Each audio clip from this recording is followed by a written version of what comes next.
This is the James Golden Show with James Golden, a.k.a. Bo Snerdley.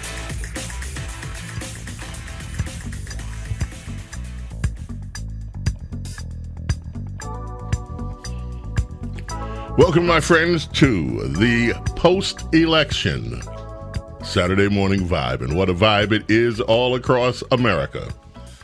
If you would like to be part of the program this morning, 800-848-9222 is how you reach us, 800-848-9222. The gang is here. We are ready we have so much material. I don't know. It is impossible for us to get to everything that we have that we could get to. But we'll make it fun and hope that you will want to weigh in as well.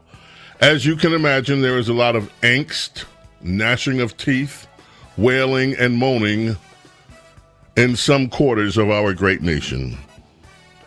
We'll talk about those and let perhaps some of the people that are feeling that tell you in their own words what they are experiencing.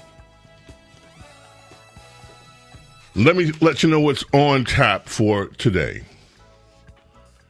Of course, America's Princess of Policy will be here, Princess Diana. Later in the show, America's Small Caffeinated Mom's going to make an appearance as well this morning. We have a special guest coming in the next hour of the program. His name is Paul Stone. He's the CEO and founder of Colonial Metals Group.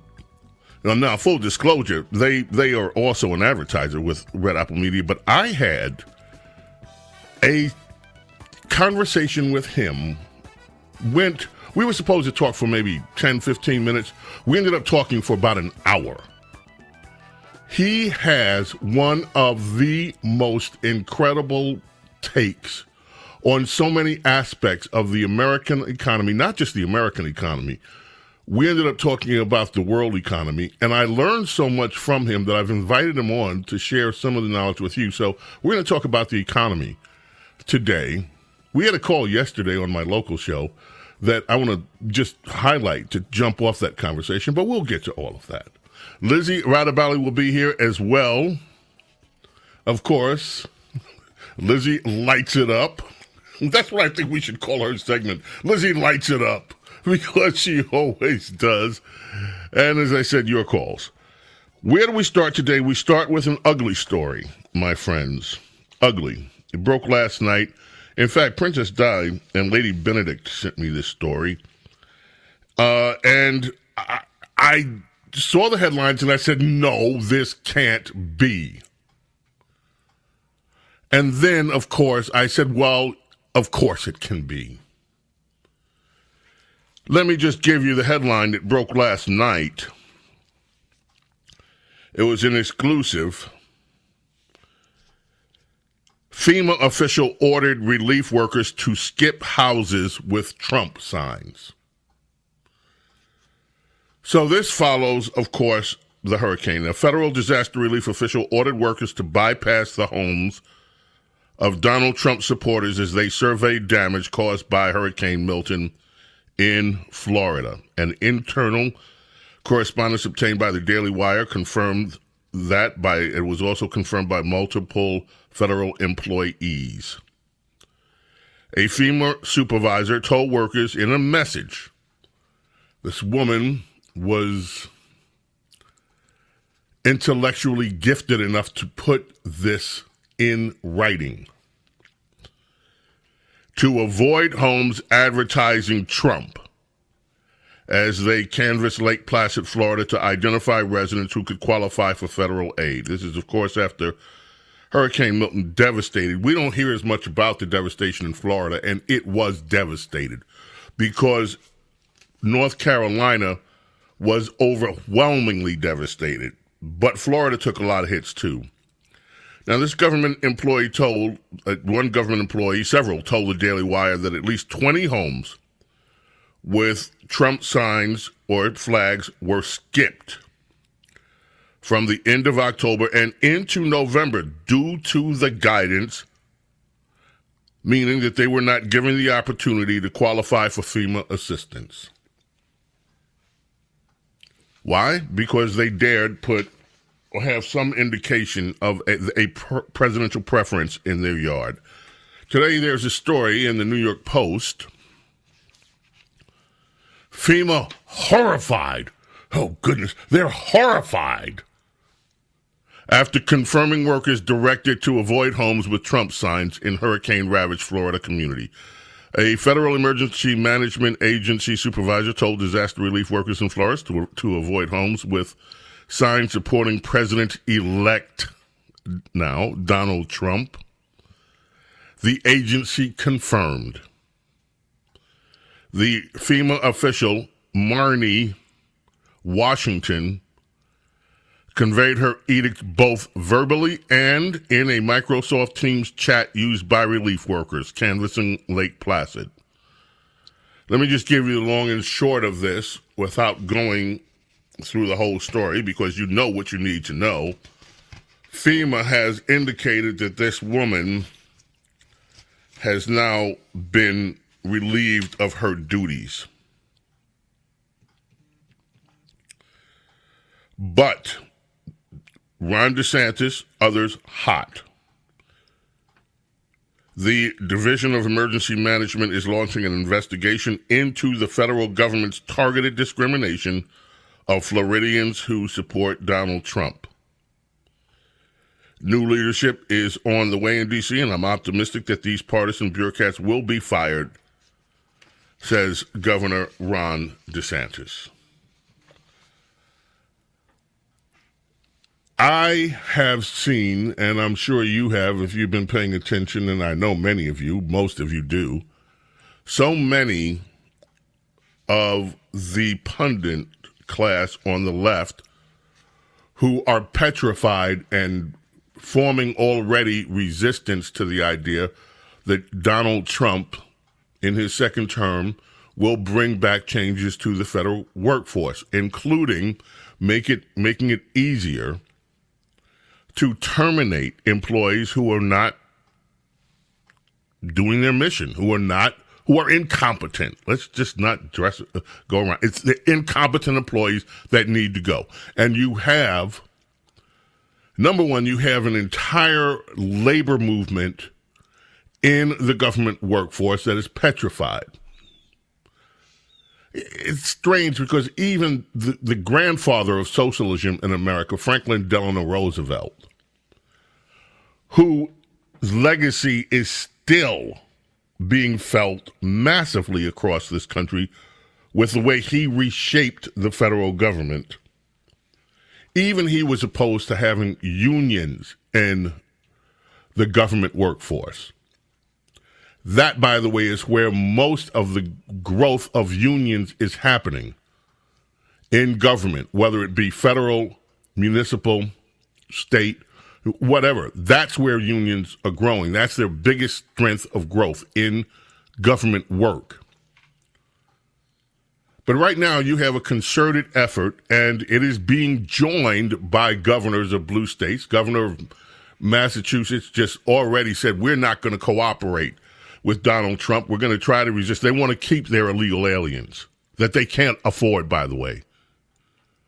And she's already gone on record. We're going to fight Donald Trump on this. Newsom called a special. GASM in California has called a special session for them to get back together to figure out how they can try to sabotage the Trump administration.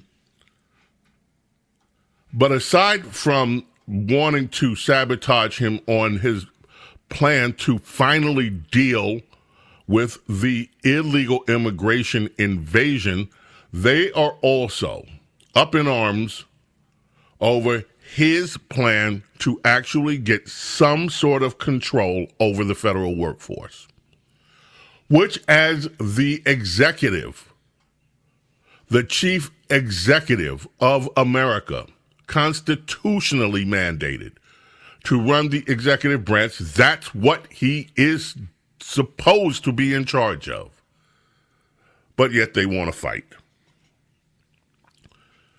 They also tell us, I saw a clip this week where I think it was on CNN, where they were discussing the federal workforce, and the reporterette there made sure to put The federal workforce is unbiased. They are not unbiased. We have seen the weaponization of government all the way from the DOJ and the persecutions of Donald Trump, which now are falling off by the wayside. Andrew McCarthy had a brilliant piece about that.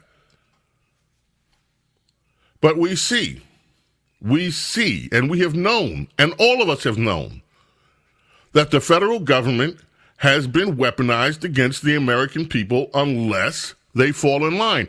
And then you have Republicans out there like John Bolton claiming, I saw this in a debate with Vivek Ramaswamy, that there is no deep state. Well, the deep state is alive and well.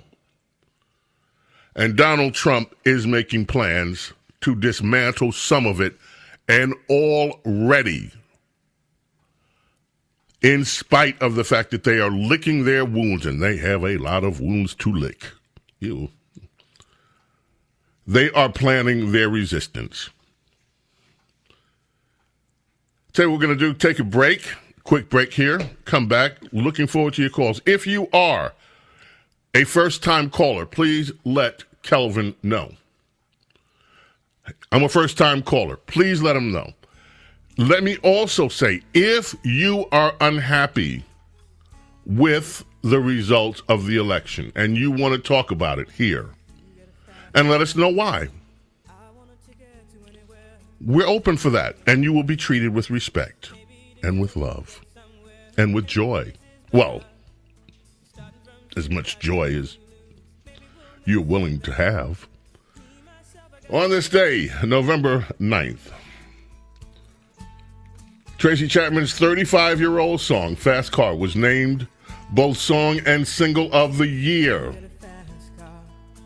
There was a cover version, Luke Combs, went to number 2 in the United States.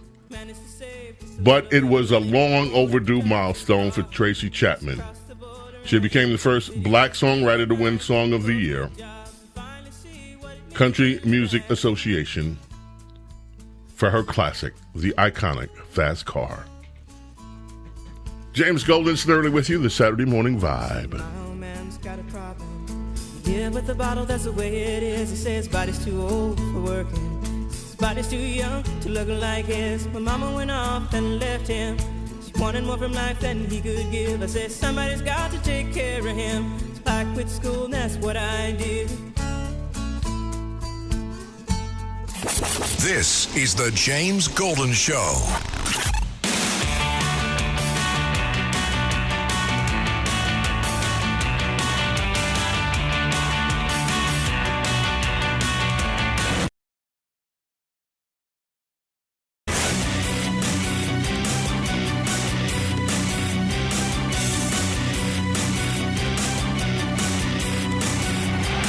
James Golden Show. 4 words that mean business. With James Golden, a.k.a. Bo Snerdley. So goodbye. Please don't cry. Please don't cry. We both know I'm not what you need. Yes, we. That's why we didn't elect you. Thank you. In 2002, viewers of VH1 voted this song the #1 most romantic song ever. Of course, the voice of Whitney Houston. On your Saturday Morning Vibe, we have other voices. Voices from the American people following the election this week. Let's just listen to a few of those voices. Okay, so go ahead, Carlos. The election, we're cooked. Yup. I'm gonna be leaving the U.S. and I'm gonna be moving to Hawaii. So we'll see how it goes, and I'll update you guys. Thank you. He's leaving the U.S., my friends, to move severely Hawaii. underestimate of women around us who will never be able to stop seeking the approval and validation of the white men around them. And y'all really exposed yourself with the results of this election. These white women who voted against our interests, these are the women that we went to high school with, that we were best friends with in college, that we played sports with our whole lives. But they chose to listen to their dads. They chose to listen to their boyfriends or their husbands. They chose to put the interests of the white men around them in their lives above the interests of women, above the interests of minorities, above the interests of oppressed people. I will never be able to wrap my mind around that. How you can be a highly educated woman, see how women around you are being treated, see how minorities around you are being treated, and still choose to value the opinion of the white men around you the most and vote for their interests. One of the most important women in my life married a rich white man, and she chose to vote for his interests instead of the interests of her 3 daughters. The silence from all of these women right now who could not bring themselves to vote for Harris, to vote for another woman in this election, is shameful, and we will not forget. Yeah. I may be drunk, but I'm dead ass serious when I say F you if you voted for Trump, and here's what I think about it. Some of the voices, ladies and gentlemen, of discontent following this election. There are many more. We could play those all day long. By the way, in case you missed it over the overnight hours, President-elect Donald Trump added another state to the margin of victory. He won Nevada. President-elect Donald Trump flipped the swing state of Nevada. He fell short there in 2020. That added 6 electoral votes to his. Now, it's strange because he's over 300 right now. And this is a blowout. Now, I remember somebody saying it was going to be a blowout. I wonder if any of you longtime listeners here of the Saturday Morning Vibe remember who it was. It was our very own Princess Di that said this is not only going to be a victory, it's going to be a blowout.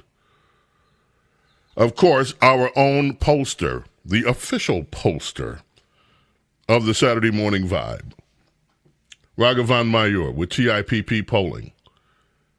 This marks the 6th straight cycle, presidential cycle, that TIPP polling has been right. 6 straight presidential cycles. I have a story today, again, and you usually see these after an election. Were the polls wrong about Trump again? Donald Trump outperformed expectations for his 3rd straight presidential election, which will surely raise more question about pollsters' abilities to gauge where elections stand. That's in The Hill this morning. Well, I don't know which pollsters they're talking about. They're not talking about ours. Because, as I said, 6 straight election cycles. And Mayur had it right. And we're going to be speaking with him after the next break and just do a quick recap. One of the things that I had a chance to talk with Mark Halpern this week as well, and one of the questions that I had for him is this sustainable for Republicans? And how much of this is Trump specific? And let me tell you something, folks, that is going to be the challenge for the Republican Party. This was a blowout. If they do the right thing in terms of government, legislation, policy, they can expand their margin of victory into future elections. That's an if. That's a big if. We all know what the first term was like with the leaders of the House and the Senate, Paul Ryan and the Turtle, Mitch McConnell respectively, stabbing Donald Trump in the back, politically speaking, throughout his entire first term. Both of them are gone for the second term. There are lots of possibilities here. James Golden, Snerdley with you, Saturday Morning Vibe. Keep it right here. We're going to speak with Raghavan Mayur of TIPP pollster, the man that got it right, when we get back. Don't go away.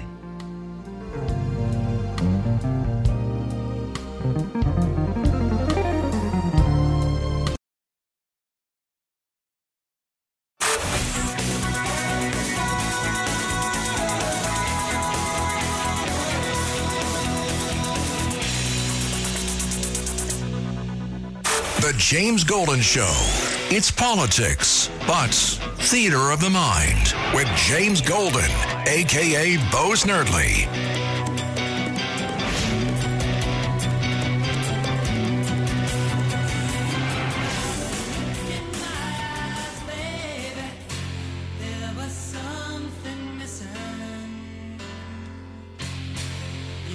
Born on this day, Alan Gratzner. Of course, the group REO Speedwagon, or as I just heard them pronounced, Rio Speedwagon. REO Speedwagon brings us back. Gonna keep on loving you. And we have much love for our official pollster, ladies and gentlemen, from TIPP polling. 6 straight presidential cycles. Right every single time. I mentioned a news story that is in The Hill this morning. Once again, wondering if pollsters will ever get it right. We have one that always gets it right. Raghavan Mayur, how are you this morning? Good morning, sir. Very well. Last week, thank you so much. Last week on this program, we went through our final recap of polling. You said Trump would win. You are not one of these people that's in the Hill that is where the poll is wrong about Trump again. You also indicated that Trump underperformed. You use the term quiet voters, quiet Trump voters. Mm-hmm. Well, apparently they were not quiet on Election Day. What do you make of now what is being said post-election? Well, the reason that this happened is that there is a lot of sexism and racism in America, and that's why Kamala Harris didn't win. Well, you know, I originally come from Chennai in India, okay? The same place where Kamala Harris's mom came from, okay? There is a saying there, the dancer who doesn't know how to dance would always say that the stage is crooked. The dancer who doesn't know how to dance will always say that the stage is crooked. Yes. Okay. So it's almost like that, what you're saying about pointing to sexism and other stuff. Here, the real meat and potatoes of things. You know, there are 2 types of people in America right now, and that is these 10 to 15% of people who are very elitist, who really don't know how much others are hurting. Okay, You ask some campaign consultants, they really don't know. They have enough. The inflation has not hurt them. They have enough money. You know, it's a little blip for them, if you will, when they go to grocery stores. But if you see a common American, it's a struggle. They have to take 2 jobs. They have to cut corners. They have to put their kids through school.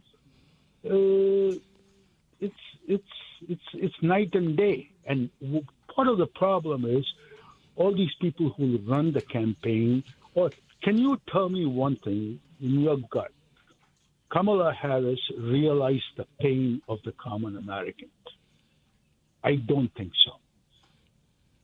If you see, wow, the common American, stunning. 20% of Americans go skip meals. 20%. This is the first world. Okay? So,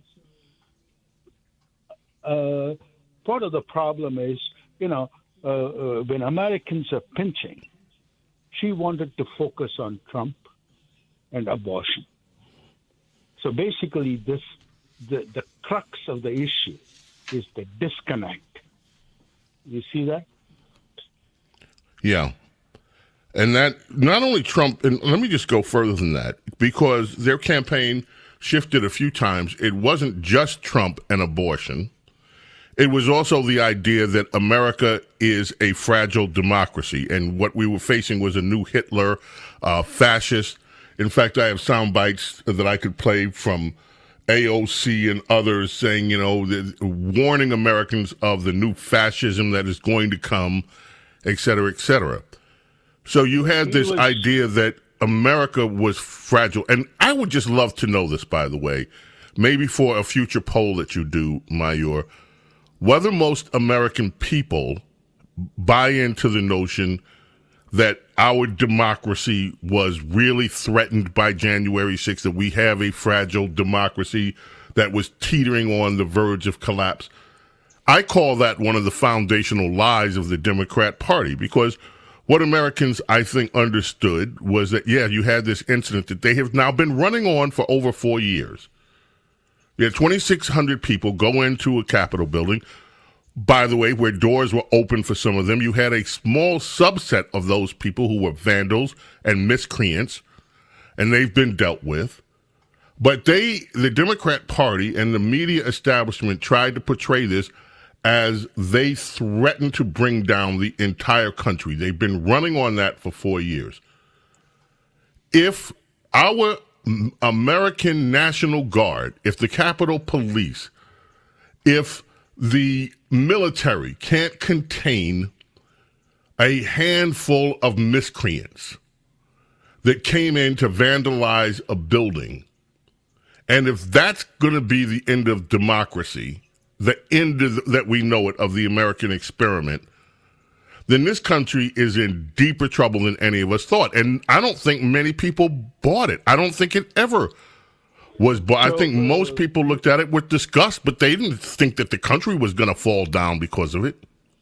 Yeah, I agree with you. And here again, the Democrats thought that they would milk the January 6th to the fullest extent.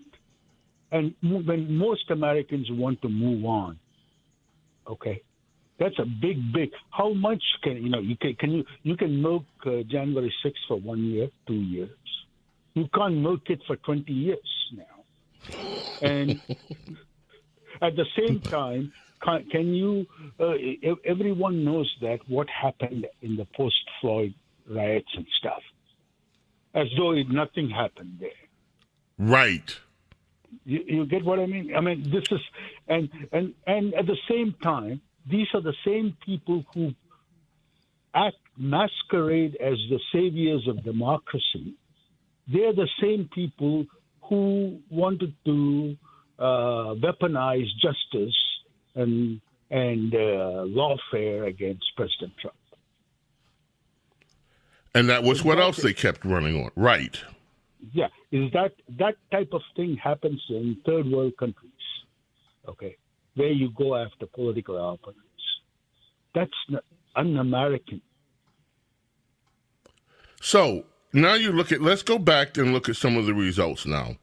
Mm-hmm. You said that the quiet Trump voters you predicted that Wisconsin was going to be one where historically now, the quiet Trump voters cause an overperformance of what is polled.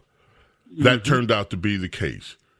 You indicated, you at one point said he is in a position where he might be able to sweep all of the blue wall states. Which he did. He swept them. Mm-hmm. Yep. What are you looking at now for the one remaining race out in Arizona? The most interesting thing there is whether Kari Lake will make it. Okay. There's about 700 to 800,000 votes to be yet counted. And she's running very close behind. If she's been playing for, 2 seasons now. And she's a very charming candidate as well. And I hope she gets her break this time. Mm-hmm. So, what do you think about the polling? And I know that you never, ever denigrate your fellows in the industry that you are in, but you have a track record of success that is just amazing.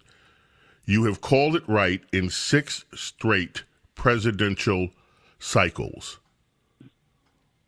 Will what has happened here cause any changes in your industry for the pollsters that didn't get it wrong? In fact, I saw a video the other day of Rachel Maddow praising the gold standard, the pollster of pollsters, out in Iowa for the Des Moines the Register out there, who said that Trump was in position to lose Iowa. And, of course, that didn't happen. What do you think the future holds with the polling of presidential races in general in the future here after this win by Donald Trump, this blowout win? Well, there is also, to their defense, the polling is only so much can do, okay, especially in the swing states where things are, tooth and nail fought, okay, and what can you do when people are silent about it? Okay, there is a cultural problem, okay, in the sense that, if you are a MAGA, sometimes people are against, but they are afraid to tell their preferences, okay? So that's not a polling problem. That is more of the existential problem in the community itself. You get what I mean? Yeah. So the methodologies you're saying, if I'm reading this right, you're saying that, look, this doesn't really have anything to do with polling methodology. It has everything to do with the climate of fear that people have, saying honestly what they think. That's true. That's true. And, totally. That drives, that's why you call them the silent majority. Well, great. Well, I just want to congratulate you again. Number 6. The most important thing in this election for me was that how the Hispanic vote shifted totally. And the total misread of Hispanic voters. Trump narrowed the margin of Hispanic voters to 8 percentage points from what it used to be. It used to be 38 points in 2016. That is the winning. So Hillary got 38 points more than Trump in 2016. However, this time only Harris got only about 8 points. So he has narrowed down that margin from 38 to 8. Wow. Can you believe that precise New Jersey has turned? Yes. Yeah. It flipped. Yeah, it flipped. You know what? It flipped. When everything is said and done, I want to bring you back to talk about what's happening in California. People are not really talking about California. Of course, California went Democrat. But if you look at the map now, the county-by-county maps, as they are still coming in California, Donald Trump flipped blue counties in California. It's astounding. Mm-hmm. So we'll do that. It's also, while I would give most credit to Trump, but it's also the pain of inflation and food prices, okay, which the elite fail to, they fail to understand. Right. Mayur? Yeah, go ahead. Yeah, we got to run. I got to grab a break, but thank you so much. We appreciate everything you did. Thank you for being willing to come on with us so often, and we're going to have you back. We're going to keep following this election all the way through and keep analyzing it and analyzing what went right, what went wrong, and a lot went right. Thank you, Mayur. Thank you, sir. Thank you. James Golden, a.k.a. Snerdley, ladies and gentlemen.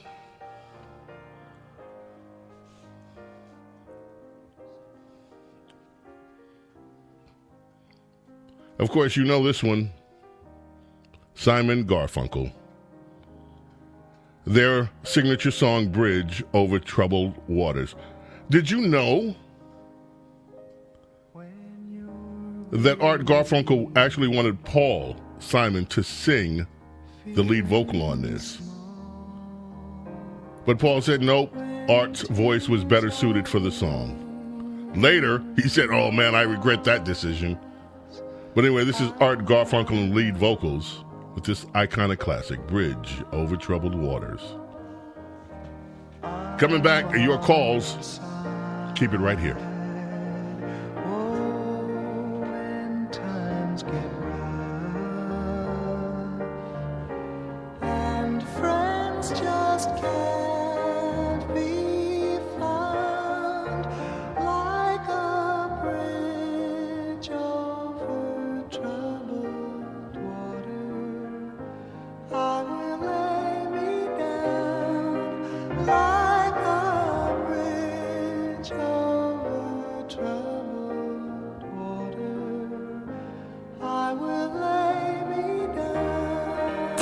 The James Golden Show.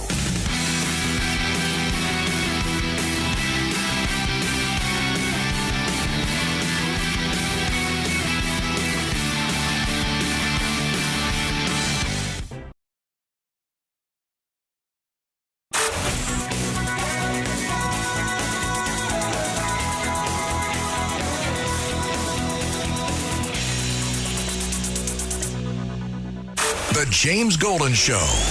It's politics, but theater of the mind with James Golden, a.k.a. Bo Snerdley.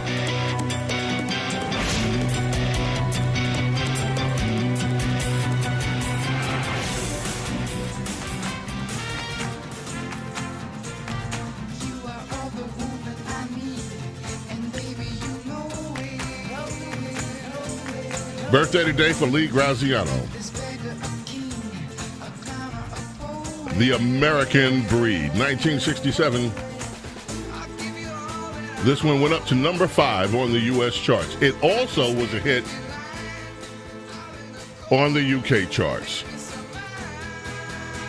Bend me, shake me.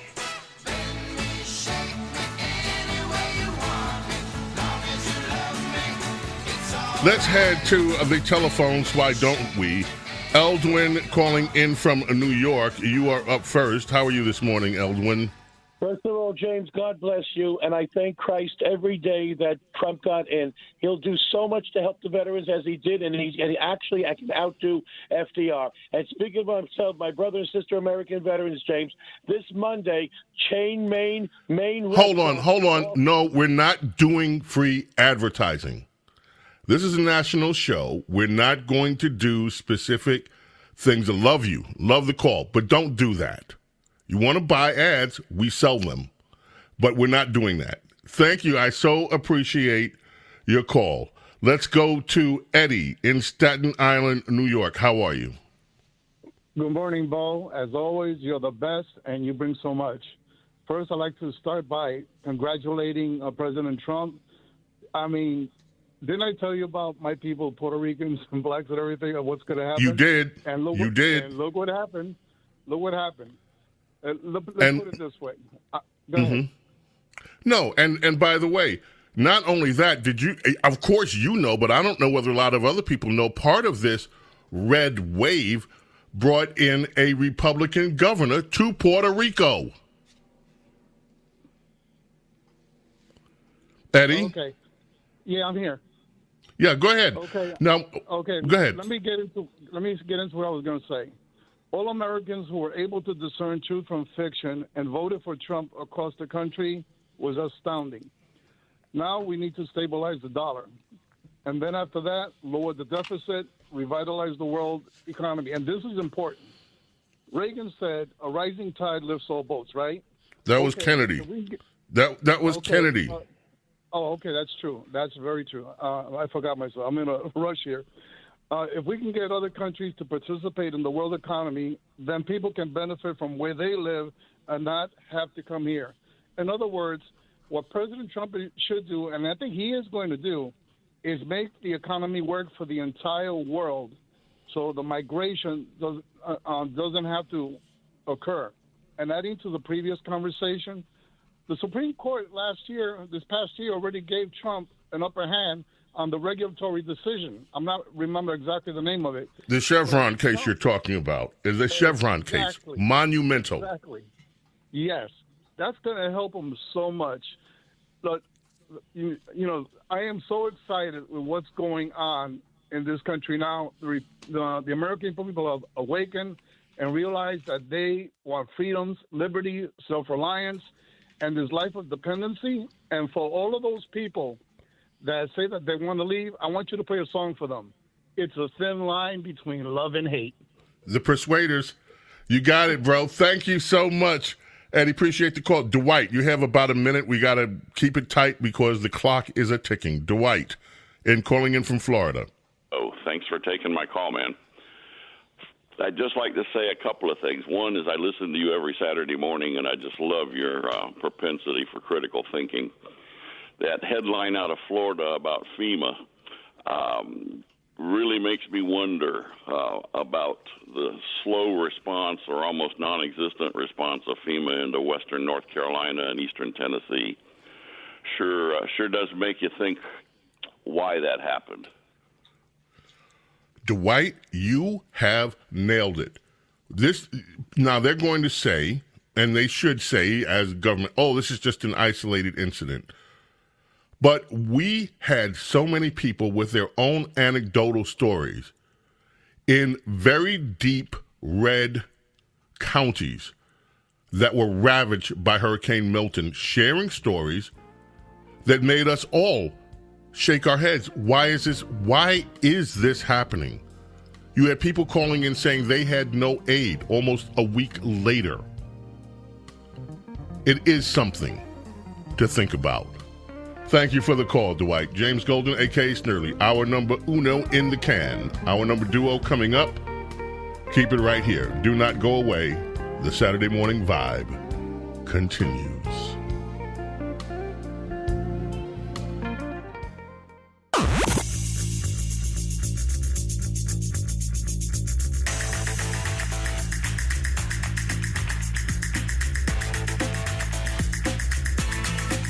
This is the James Golden Show with James Golden, a.k.a. Bo Snerdley.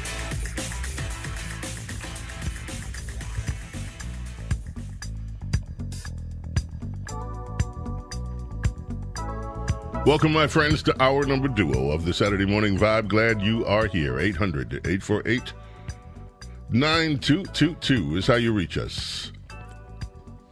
Love to hear what you have to say following this big election that could not, in the opinion of many, gone better. And, of course, the left having conniption fits for them couldn't have gone worse. Later on in the program, Princess Di will be with us. America's small caffeinated mom, Rhonda Schrock, will be with us. Also coming up later this hour, Paul Stone will be with us.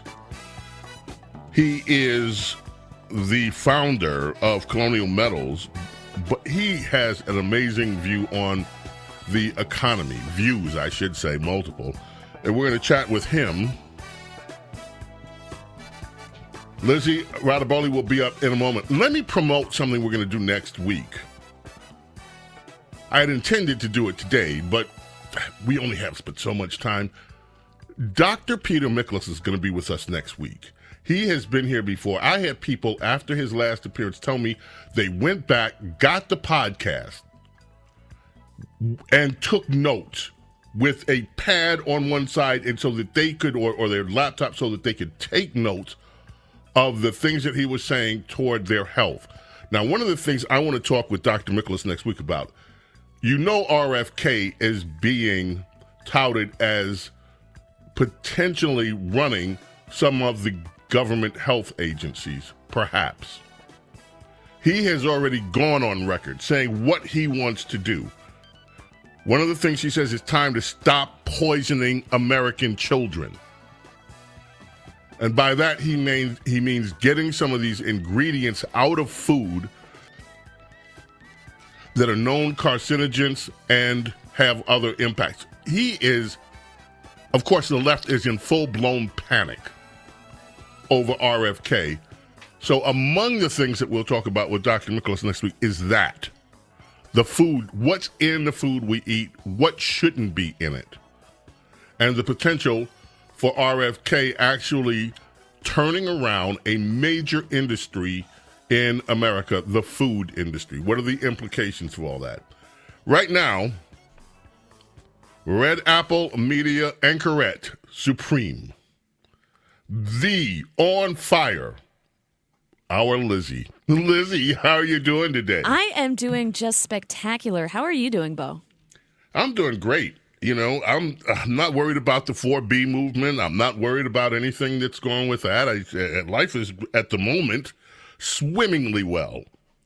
That's good to hear. So, you sent me a story that I saw, and it to me was like a plot out of what movie was it?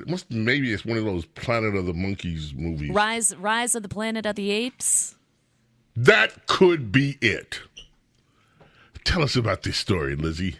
Well, so right now there are 43 monkeys on the loose in South Carolina after they escaped from their facility, this medical research facility. And so this is actually not even the first, second, or third time that monkeys have escaped from this facility. It is the fourth time since 2014 that a group of monkeys were able to kind of outsmart these scientists and get out of their enclosures. It's happening. The monkeys are getting smarter. They're rising up. They're a bunch of rhesus monkeys. So they are, they're not like chimps. They're not... Wait a minute! Big. You said they're racist monkeys? No, Who do they rhesus monkeys. Oh. They're a breed of monkey that a lot of people may recognize, like the roam the streets in a lot of Southeast Asian countries. Oh, well, these are the guys that go up to people and snatch their food and all that stuff? Exactly. Those, the tiny monkeys. So, it's not like there's a bunch of And they chimps. commit gang warfare. They commit gang warfare on other monkeys. And if humans they'll gang up on humans too. I mean, they're organized clearly because, like I said, this is their fourth time breaking out of this place in South Carolina. It's a town called Yemassee. And so, most of the time they say the people who worked at this Alpha Genesis facility, they say that the handlers are familiar with the monkeys and they're usually able to, if they, make a break for it, they're usually able to reel them back in with some food or fruit, a little treat. But right now, they're completely on the lam. They don't even have. I mean, they're using some intense tech to try to get these. They're using thermal imaging cameras. It's like some military grade technology here that they're trying to track down these monkeys. The monkeys this time had a convention. They said, look, this is how they busted us last time. When they come for the food, don't take it. Keep going. Yeah, and like I said, 2018 was the last time that the monkeys broke free. Dozens of primates escaped that year, and some that caused like a lot of issues. There were some issues with supplies. Some didn't get water, so they ended up facing a fine. Federal officials really brought the hammer down on them, but not really, actually. The fine was only for $12,000, and for a facility that's, running medical research, $12,000 is kind of like a drop in the bucket. These monkeys are worth more than that. Each specimen, they're worth way more. So dozens escaped in 2018, and then in 2016, 19 got out, and then back in 2014, 26 of them got out. So right now it's the most that have ever escaped. It's 43. They don't have any diseases. They weren't, tested on. So officials are, telling people kind of. That's what they say. That's what they say. But officials These monkeys wanted out for some reason. They may have known what's coming. Yeah. Break out of L7. Exactly. And they got 40 of them on loose. Break out of L7. And I've seen a lot of chatter online with people talking about how, a former medical researcher who worked at a medical lab spoke that, this is not just like a mistake. This had to be either an act of bioterrorism or some, extreme sort of animal rights group championing this front because... See, they're denigrating the monkey's intelligence. Maybe the monkeys just wanted out. Yeah, well, I mean, where was security? I mean, if you're working in a medical research facility, usually there's, several different, gatekeeping efforts that they do there. So it's not really clear how exactly these monkeys not only, I mean, we know that they just accidentally left an enclosure open. Apparently that's how they got out. But I don't know. I feel like that accident may have been a bit more on purpose than what's being led on. So yeah, okay. And they're telling people, close your windows, close your doors. They don't want any of them any fugitive monkeys trying to crawl in and find out a hiding spot. But like they're saying, no medical threats as of right now to the population. Thanks for that. Okay, so now we go from monkeys to goats. What's this with the goat? Yeah, so this is actually kind of a sad story. It's there's a caveat with this. An 11-year-old girl, she won $300,000 after police took and killed her pet goat. This is a 9-year-old girl, Jessica Long. She had a pet goat named Cedar, and he was taken back in 2022 from a farm that he was living on, this animal sanctuary. And he was taken and killed. And they're saying, justice will actually never be served because Cedar is dead. But, the law enforcement agreed to this settlement because they didn't want to go to trial, because we know that when it comes to issues of like animal welfare and stuff like that, that people get very emotional. People get really fired up. And, sometimes logic kind of escapes the room. So what happened with... What? Just 1 second here, because New York, Kathy Hochul and her government agencies went in and took this guy's squirrel, his little pet squirrel, and they murdered Peanut. The squirrel, and they murdered the raccoon, too. Yes. And so what's with these state officials going in and murdering these animals? Yeah, so with Peanut and Fred, we know that someone made some complaint about how, there was unsafe housing, and they were worried about rabies. And then when they did go in to seize these pets, because notably you cannot keep squirrels or raccoons as indoor pets in the state of New York, and that is what was doing. They murdered the freaking and little harmless squirrel. Yeah, the squirrel bit someone, so they have to test for rabies, and the way you test for rabies is just brutal. You have to cut off the animal's head to get to its spinal cord. It's breakfast time in America. Well, that is the truth. That is the brutal reality of what happened to Peanut. I mean, if people want to be upset, they got to know the truth, and they got to know what they're fighting for. So Kathy Peanut, Kathy Hochul. Beheading squirrels. Exactly. Very Marie Antoinette there. But so with police... I'd love to meet Peanuts. So with the case of the goat, though, Cedar the goat, so what happened was this goat was actually put up for auction. They were kind of, shopping around looking if anyone wanted to buy this goat at this livestock auction. And then, right before the auction was about to go end, the young girl, 9-year-old girl, Jessica, says, whoa, wait. That is my goat. That is my pet. I walk and feed him every day. He is like a dog to me. Like, I'm not just giving him up so he could be slaughtered for meat. So she, then refused to leave that goat with the county fair officials. And they took the fair home. They brought him to an animal sanctuary that was 200 miles away from their home.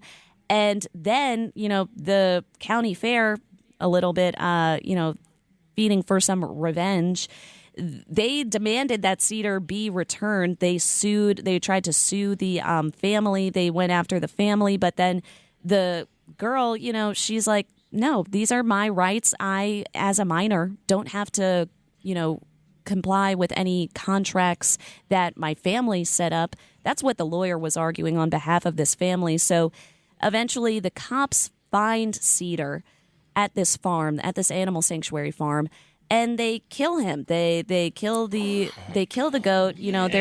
they still don't even know where the remains are, what happened to, when exactly he was killed, who made that decision. There's still a lot of questions there, but now she gets a bit of a payout. She gets $65,000 in this present settlement, and they're still fighting with the county fair. It was just the sheriff's office that settled this, but the county fair and a 4-H employee are still facing some legal action. Big government, always a pleasure. Kill the raccoons, kill the little squirrels, and kill the little girl's goat. It's pathetic. I know. It's sad. She was crying at this county fair.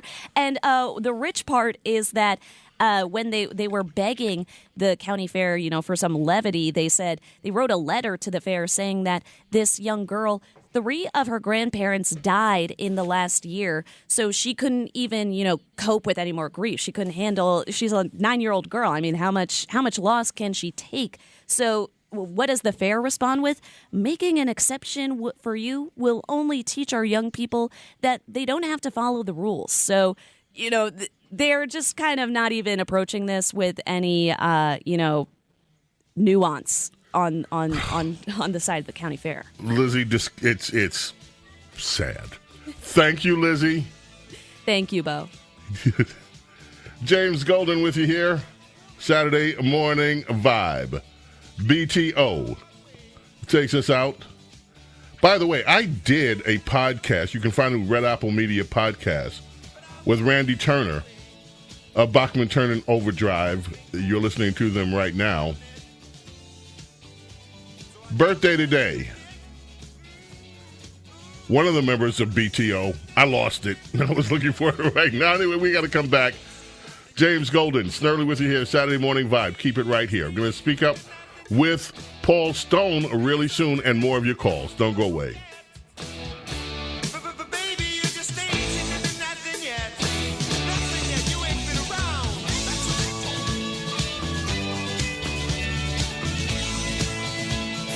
This is the James Golden Show.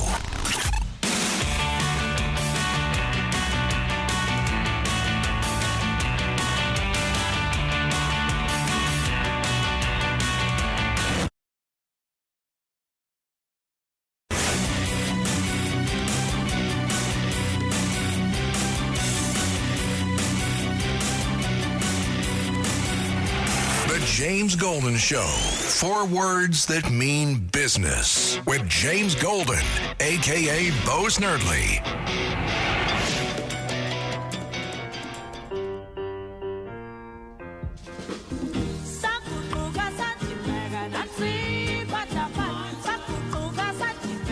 On this day in 2008, Miriam Makeba passed away.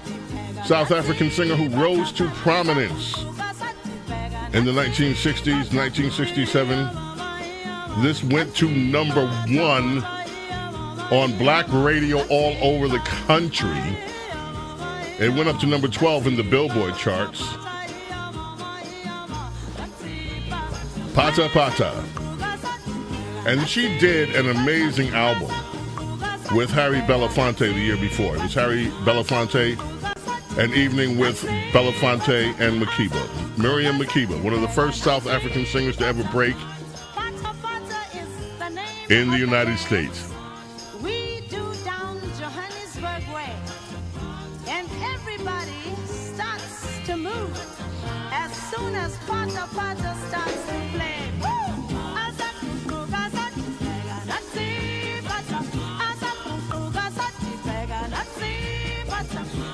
Love this song. Love Miriam Makeba.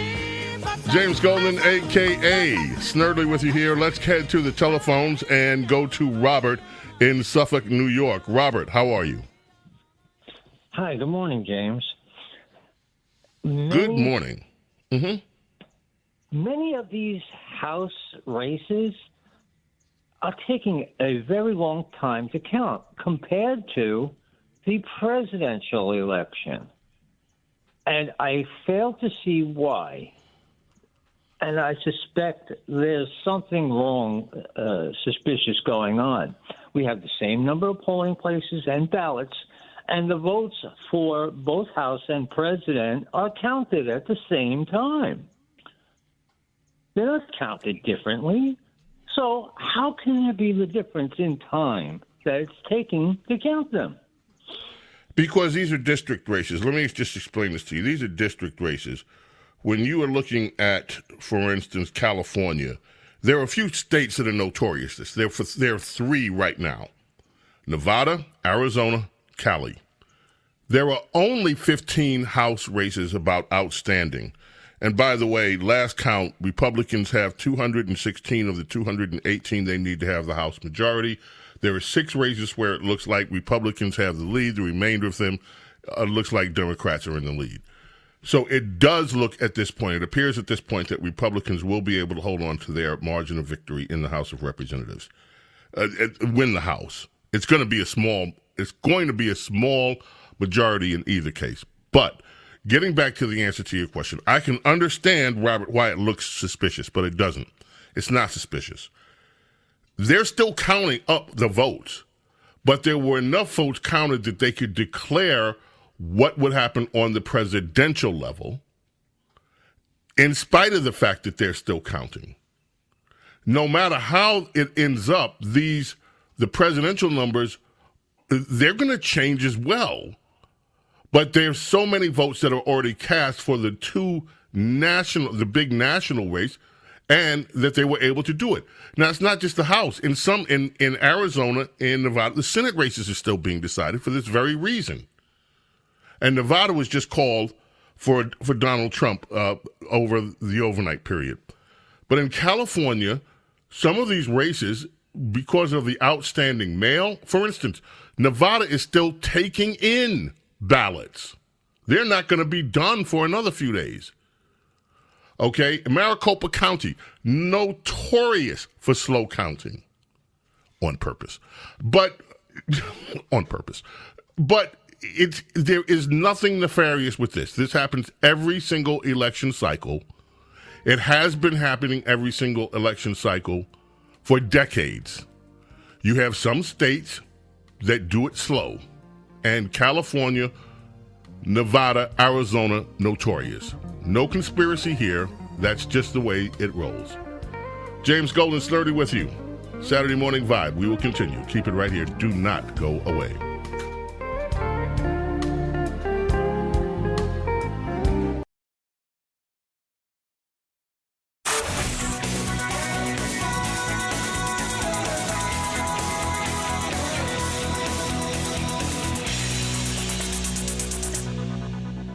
The James Golden Show.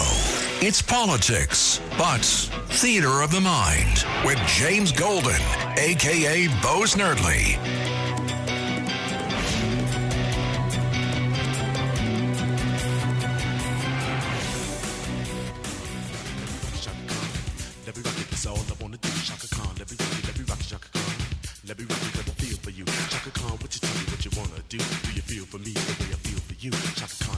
James Golden, a.k.a. Snerdley.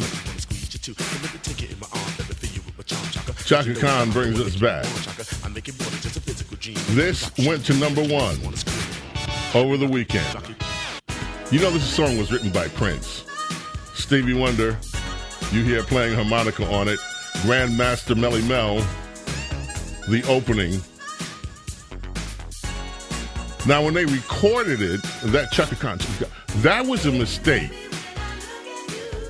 It was only supposed to be, but Arif Martin, who was producing the record, liked it so much, they kept it. Chaka Khan, the Saturday Morning Vibe.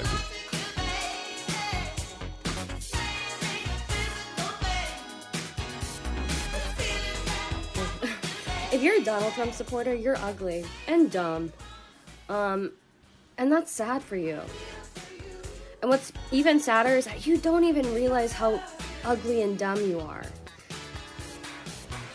Scum. Bottom of the barrel scum. Literal pond scum. Go f*** yourselves.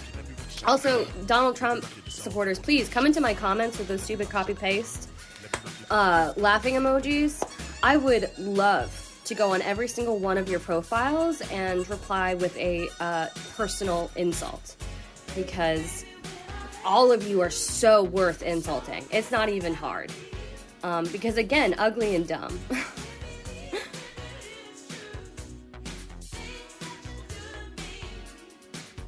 I told Adam DeGurney, we didn't even get a chance to kick the tires. We just said, you're buying the car, and you have no choice. And, of course, we bought the car. And I think if this campaign is reducible to one moment, we're in a 65% wrong track country. The country wants something different. And she's asked, as so often the case, in a friendly audience on The View, how would you be different than Biden? It's the one question that you exist to answer. All right? That is it. That's the money question. That's the one you want. That's the one that everybody wants to know the answer to. And you freeze. You literally freeze and say, well, I can't think of anything. And once you get in it, so we said 65% want something different. We are just not going to give in to them, but maybe the odiousness of Trump combined with the Dobbs decision, we can overcome it. Well, we didn't overcome it. But when we go back and history unearths this, it's going to be right there on The View. And I think her name was Sunny Houston, Houston, or whatever. Ask the question, and that's the most devastating answer you could imagine. Hi guys, this video has been done a few times for me because I'm struggling myself, and I know there's others that are struggling as well as of the election results currently.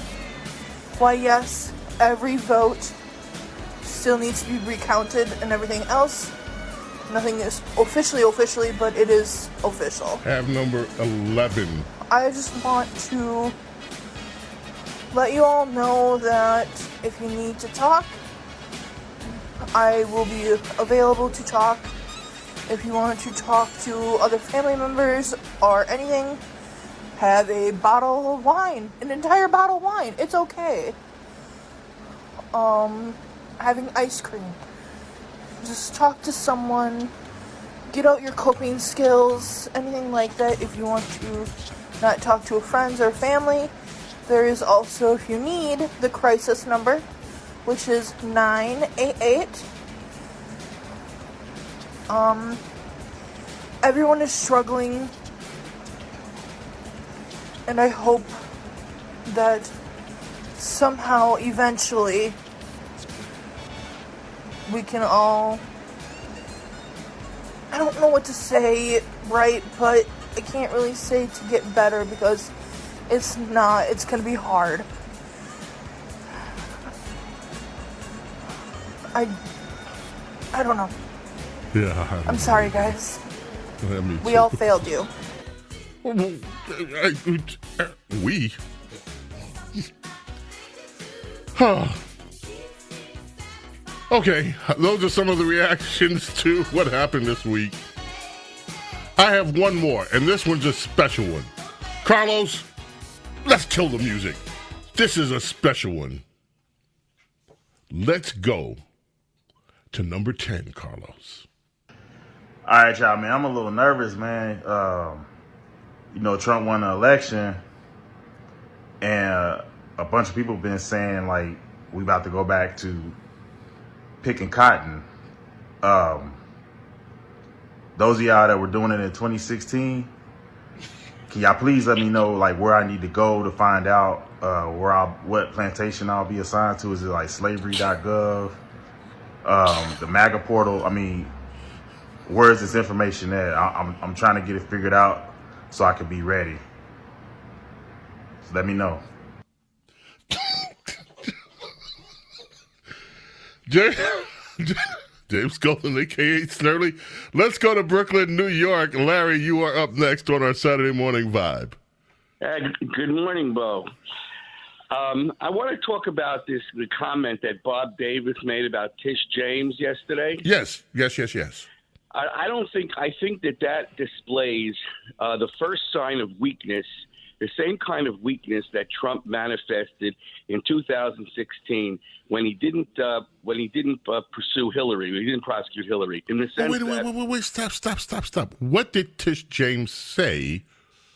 Bring everybody up to speed. What did Tish James say that you're responding to? Oh, I'm responding to what Bob Davis said. Yes, but what did Tish James say that set him off is what I'm getting at. She said something to the effect that we're going to continue to fight, I think. I don't know if she said anything more than that. Okay, got it. And then what did he say? He said, we're going to put your fat ass in prison if you do. But I don't think let me tell you why I don't think he should have said that. I think it shows weakness because I don't give Tish James credit enough to know the federal criminal civil rights statutes, okay? And I think she should have been allowed to proceed ahead, and then they should have done that. They should have thrown her in prison because there's no accounting for what she did up to this point. She ran on the platform of threatening Trump. That already is a foul of the civil rights statute, okay? So he should not. That was a sign of they're not going to do anything if she doesn't do anything. They should just allow her to continue and get her fat ass in trouble because that's what she would have done. All right, let me just respond to all of this. I don't think Bob Davis said what he said. The real story behind this is what Tish James said. Tish James holds a press conference and says she's mobilizing, as Attorney General of New York, a game plan to basically confront Donald Trump legally. And don't worry, we're gonna deal with this. So right away, one sign of the election, she's coming back as Attorney General of one state, basically saying she's going to use whatever power she has to disrupt the Trump administration and use lawfare. So Trump lawyer says, hey, okay, you do that. We're going to put your fat ass in jail. I don't find anything wrong with the guy's comments, frankly. Of course, I wish that we had a much more civil discussion in this country about politics, but it is time to stop backing down to these people. The Tish James, the Gavin Newsom, this governor up in Massachusetts who basically says, yeah, we are going to do everything we can to disrupt the president of the United States trying to follow immigration law. Democrats are laying down their markers. They're already talking about resistance. They're not talking about what they can do to advance the country. They're talking about what they can do to advance their own agenda in their own party for purely partisan TDS reasons. They hate Donald Trump. They're upset. And so they're going to use their powers to try to sabotage, to try to disrupt. We're not going to commit law enforcement to help with illegal immigration. We're not going to use law enforcement to fight illegality. This is astounding. What they're doing is saying that federal law is not the law of the land. Their state laws have supremacy over the federal laws, and they are mistaken. They do not. And so you have a Trump attorney basically saying and throwing down the marker back. You do it. It's Mike Davis, by the way, not Bob. You do this, and you are going to jail. And this is exactly what needs to happen. It needs to be made clear to the governor of California, to the governor of Massachusetts, to these rogue Soros DAs that if they violate the law in pursuit of their political agendas, there will be consequences. No more hands off. Because, we don't want to inflame anybody. We don't want to take them on. No more hands off with these people. They violate the law. I don't care whether they are a governor, a senator, a congressperson, whether these Democrats have gotten away with so much. You have Adam Schiff, who is now going to be the senator from California, basically spreading lies, leaking information with no consequence. You have Democrats who have, for the last 4 years, used their power in office to weaponize government to go against Donald Trump and try to destroy him, destroy his family, destroy his business associates, there has been no consequences. It is time for the era of no consequences to be over. And I don't care whether it's Fannie Willis down in Georgia, whether it's Letitia James in New York, whether it's Gavin Newsom, Adam Schiff, AOC, I don't care who they are. You break the law, there will be consequences. And that message needs to resound to every single one of them. Now, political opposition is fine. Doing everything within the law to advocate for your party, to advocate for your ideology is the American way. Nothing against that. But if you are using the power of your office to subvert the law of the federal government because Donald Trump is president, if you are going to use your power in that way, there should be consequences. Period. Will he follow James through? Golden, a.k.a. Snerdley.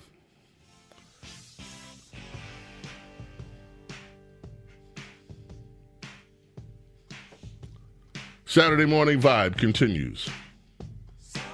The Eagles went to number 1 with this one in 1979. Coming back for the Saturday Morning Vibe. Do not go away.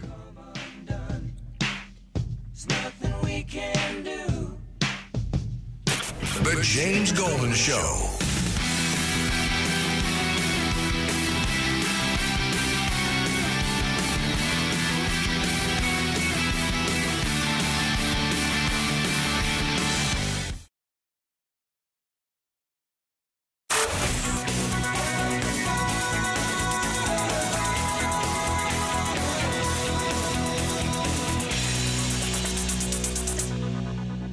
The James Golden Show.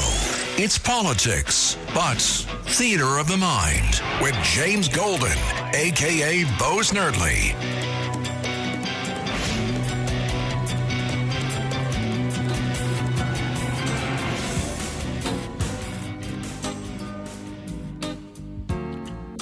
(1957) This weekend, Chris Joyce, drummer.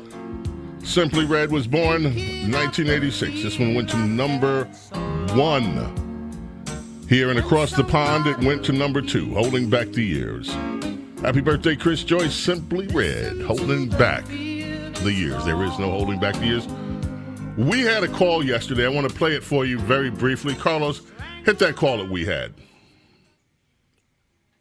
Joe in Pennsylvania, you are up next. How are you, Joe? I'm doing good, but I enjoy your show very much and enjoy you when you're on News Nation. Thank you. I have a comment on the last election cycle we went through. Yes, sir. We learned about the border. We learned about inflation. We learned about men and women's, all this stuff. And not once did I hear anybody mention the debt. We're driving into a brick wall at 70 miles an hour, and we're looking in the rearview mirror saying, who's catching me? Thank you, Carlos. We'll do that. And I told this caller that today we were going to have with us a gentleman that we could probably get a good take on the debt. His name is Paul Stone. He is the CEO of Colonial Metals Group. Now, yes, you hear me talking about Colonial Metals in spots, but we're not here to sell you anything. We're here to just talk about the economy and all these issues. Paul, welcome. How are you? Great. Thank you for having me. Good to be here. Now, Paul, you and I spoke, and it was a fascinating discussion. One of the things we talked about was the debt. What do you say to a guy like this, Paul, who says, I didn't hear the debt being raised. He's obviously concerned about it. We are closing in on $40 trillion of debt in this country. Is this something people should be concerned about? Oh, absolutely. Because it isn't debt. You know, Bo, if I borrowed $100 from you, you'd probably say, you would think, can he pay me back? And we'd think, well, how long would it take for him to pay me back? You're going to consider that a loan, meaning it's your property that you've parted with, and I'm going to be giving it back to you at some point, right? No one is giving back $35, $36, $40 trillion. So the best thing we could start doing is stop classifying it as debt in our own minds. It's just theft. That's all it is. It's theft. And here's how it's happening. It's theft. If you figure how long could the United States of America flourished with stability if the government had just left things alone that shouldn't be messed with? 1,000 years, 1,500 years, 2,500 years. So if you think about the dollar, the future value of the dollar 1,000 years from now, they're stealing dollars from the year 3000 and bringing them into 1980. They're stealing dollars from the year 2900 and bringing them into 1981, right? So now we're about to meet. The future value of our money might be that they're stealing from 2027 to bring it into 2024. The dollar's only worth 3 cents.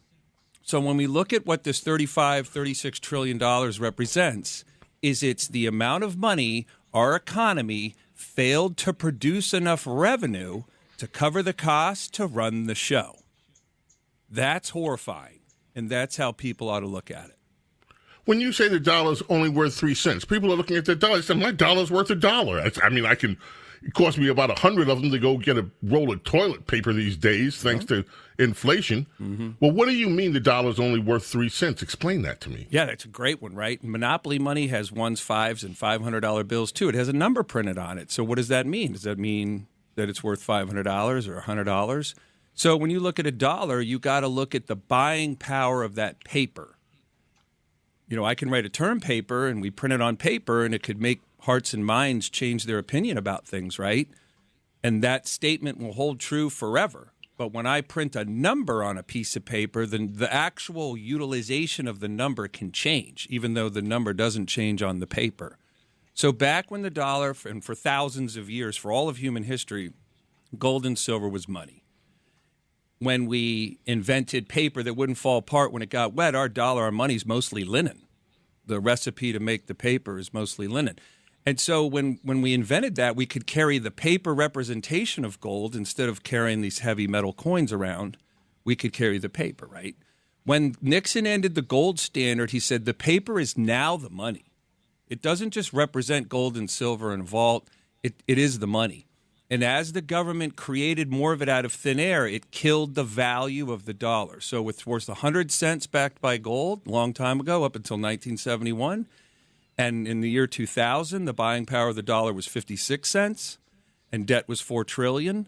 And today, debt's $36 trillion, or this money they stole is $36 trillion, and the dollar's worth 3 cents. It's losing about 2 cents in buying power. You would need a year. You would need 33 $1 bills to equal the buying power of something you'd pay $1 for in 1940, 1950, 1960. Wow. All right, so let me just ask you another question, because that blows my mind. It should. It should. So, okay, but it's not just us. I keep asking this question. You had all this quantitative easing business that I never understood from the feds. Never understood it. You have, right now, I read a few weeks ago that the Fed is just, what they're calling it now is creating money.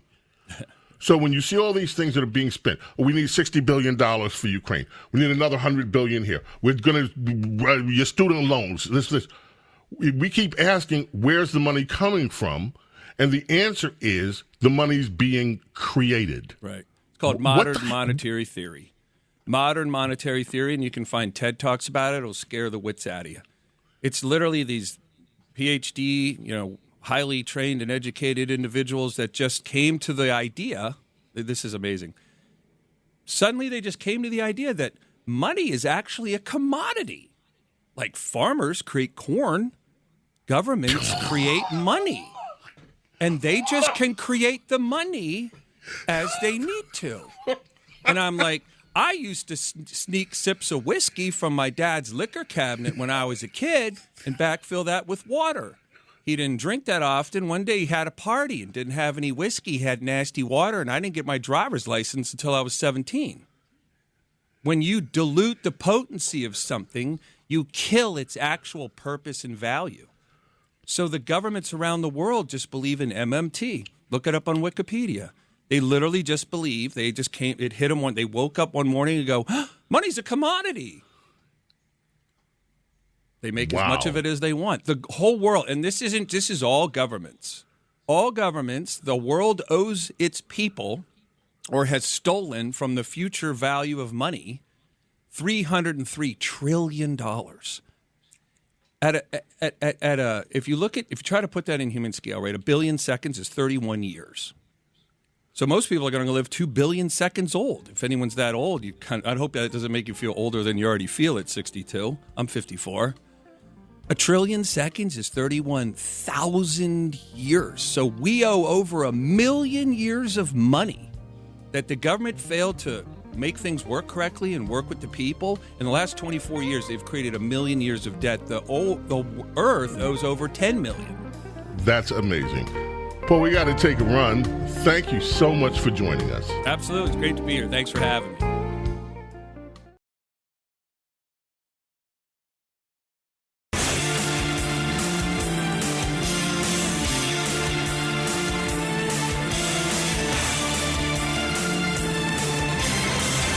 The James Golden Show is on the air with James Golden, a.k.a. Bo Snerdley.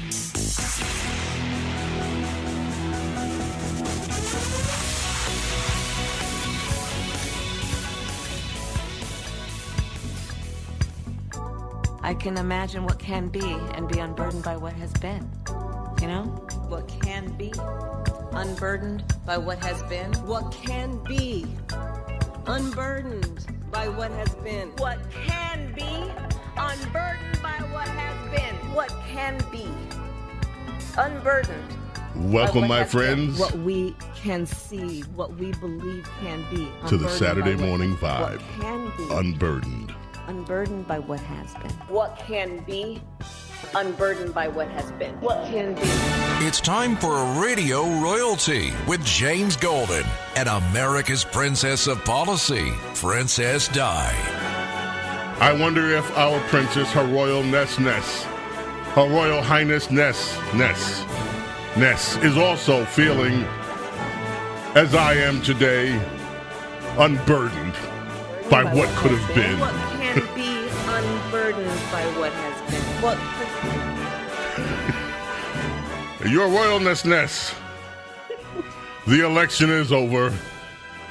Michelle Obama is not the president. You still owe me $100. Kamala Harris will not be the president. Donald Trump is the president. Are you, my lady, unburdened by what could have been?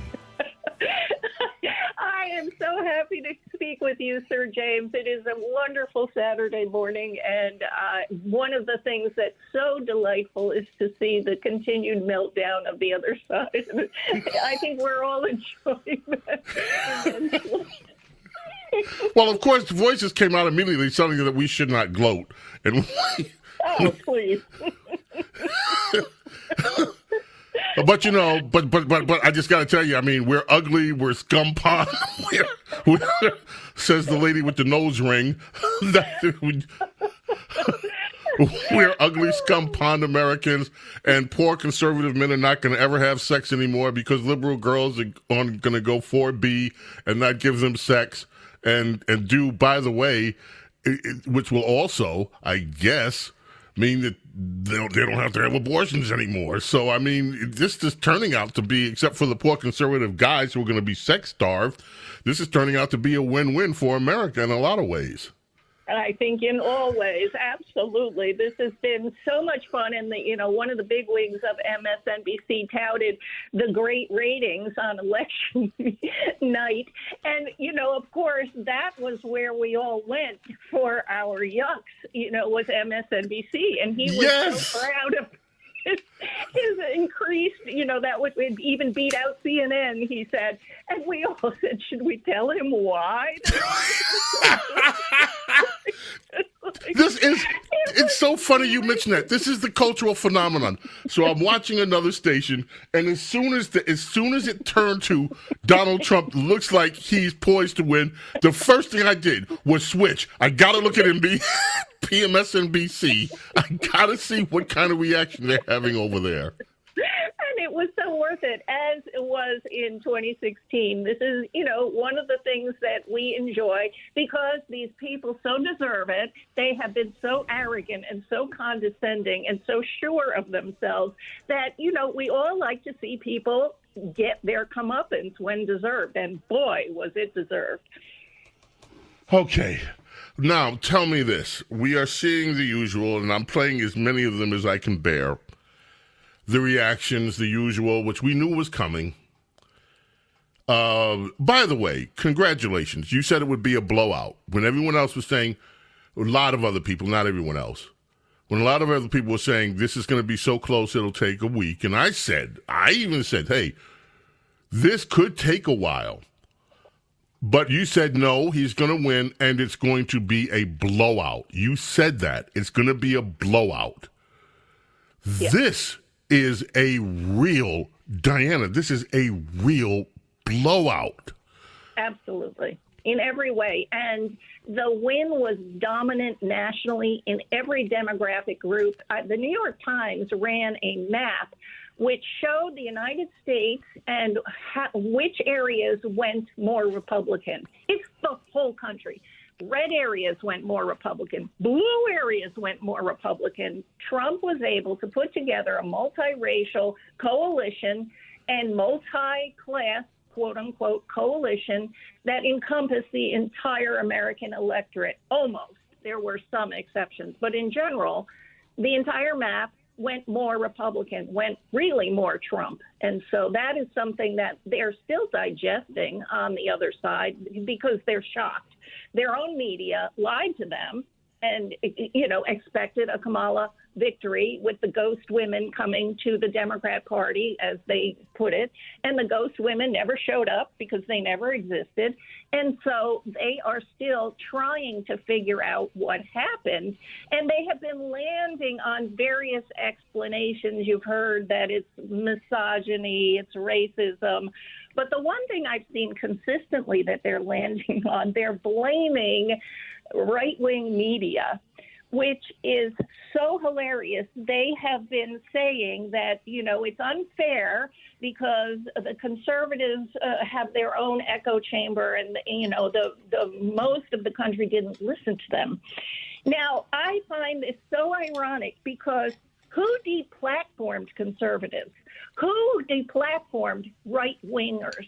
It was these people. And so right-wingers, quote unquote, and conservatives absolutely did form their own media. But it was because they wouldn't allow the voices of conservatism anywhere in the media, in the mainstream. And so this is the result of their own decisions that there was, in fact, an alternative source of information. And the whole country went there to find the truth. So, as was their election strategy, came back to bite them from Obama deciding to absolutely reject the working class.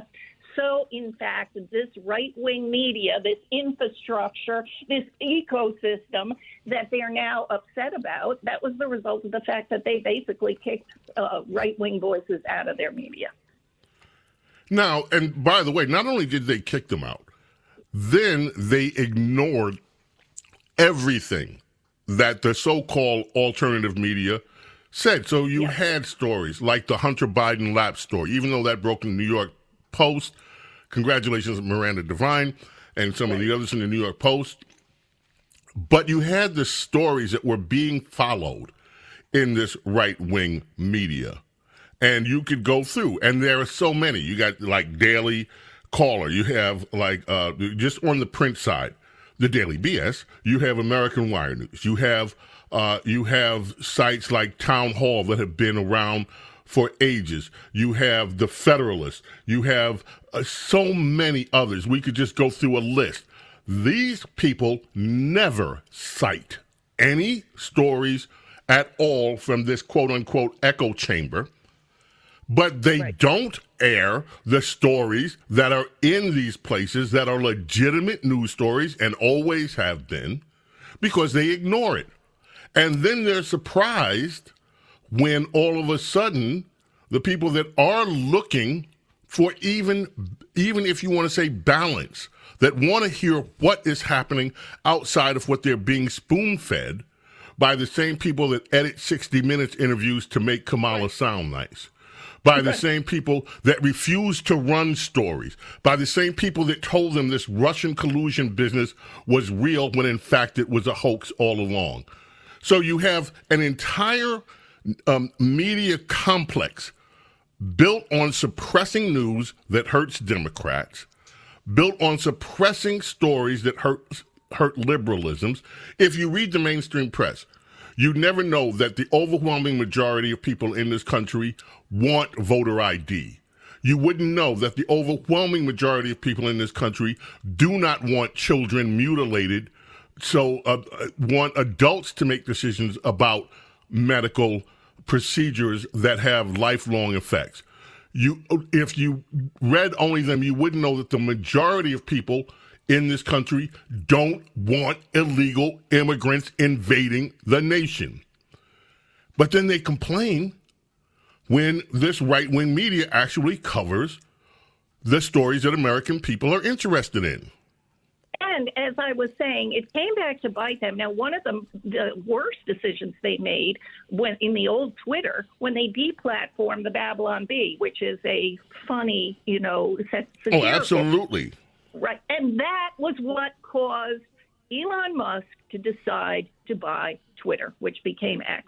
And so, was that it? Wait, hold on. Was that the catalyst for it? Yes, absolutely. Musk loved the Babylon Bee. He was always laughing at it and responding to it. And when Twitter kicked Babylon Bee, deplatformed, as they did many conservatives, that was when Trump decided, because someone said in the response, you ought to buy it. And he said, that was when it happened. He decided to buy it.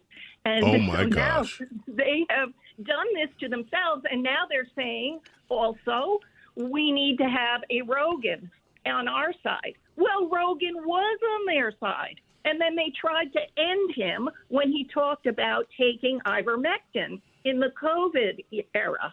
And so they came after him tooth and nail and tried to shut him down. And that was the first inkling that he started to have of, what's the truth here? And he really started to dig into it. And so this is the direct result of their decisions, that they stick their fingers in their ears and go la, la, la, la, la, and they never want to hear any information that contradicts their worldview in any way. And they have a worldview that is not based on the truth or reality. And so reality and the truth just came back to bite them. Wow. All right, when we get back, Princess Diana, I want to talk about what you termed as the unshackled U.S. economy. So let's do that. Let's take a quick break.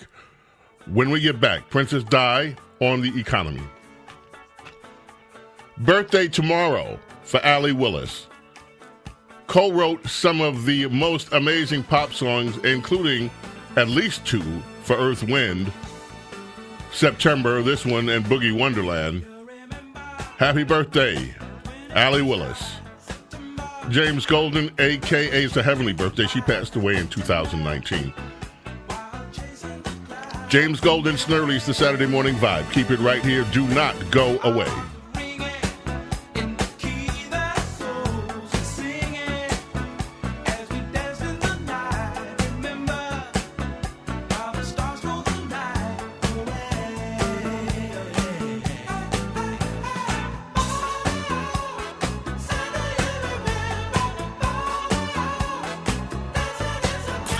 James Golden Show.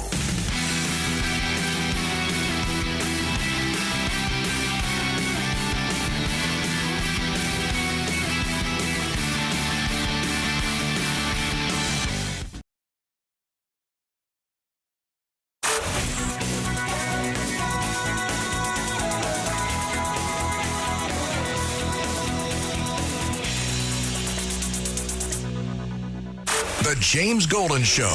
It's politics, but theater of the mind with James Golden, a.k.a. Bo Snerdley.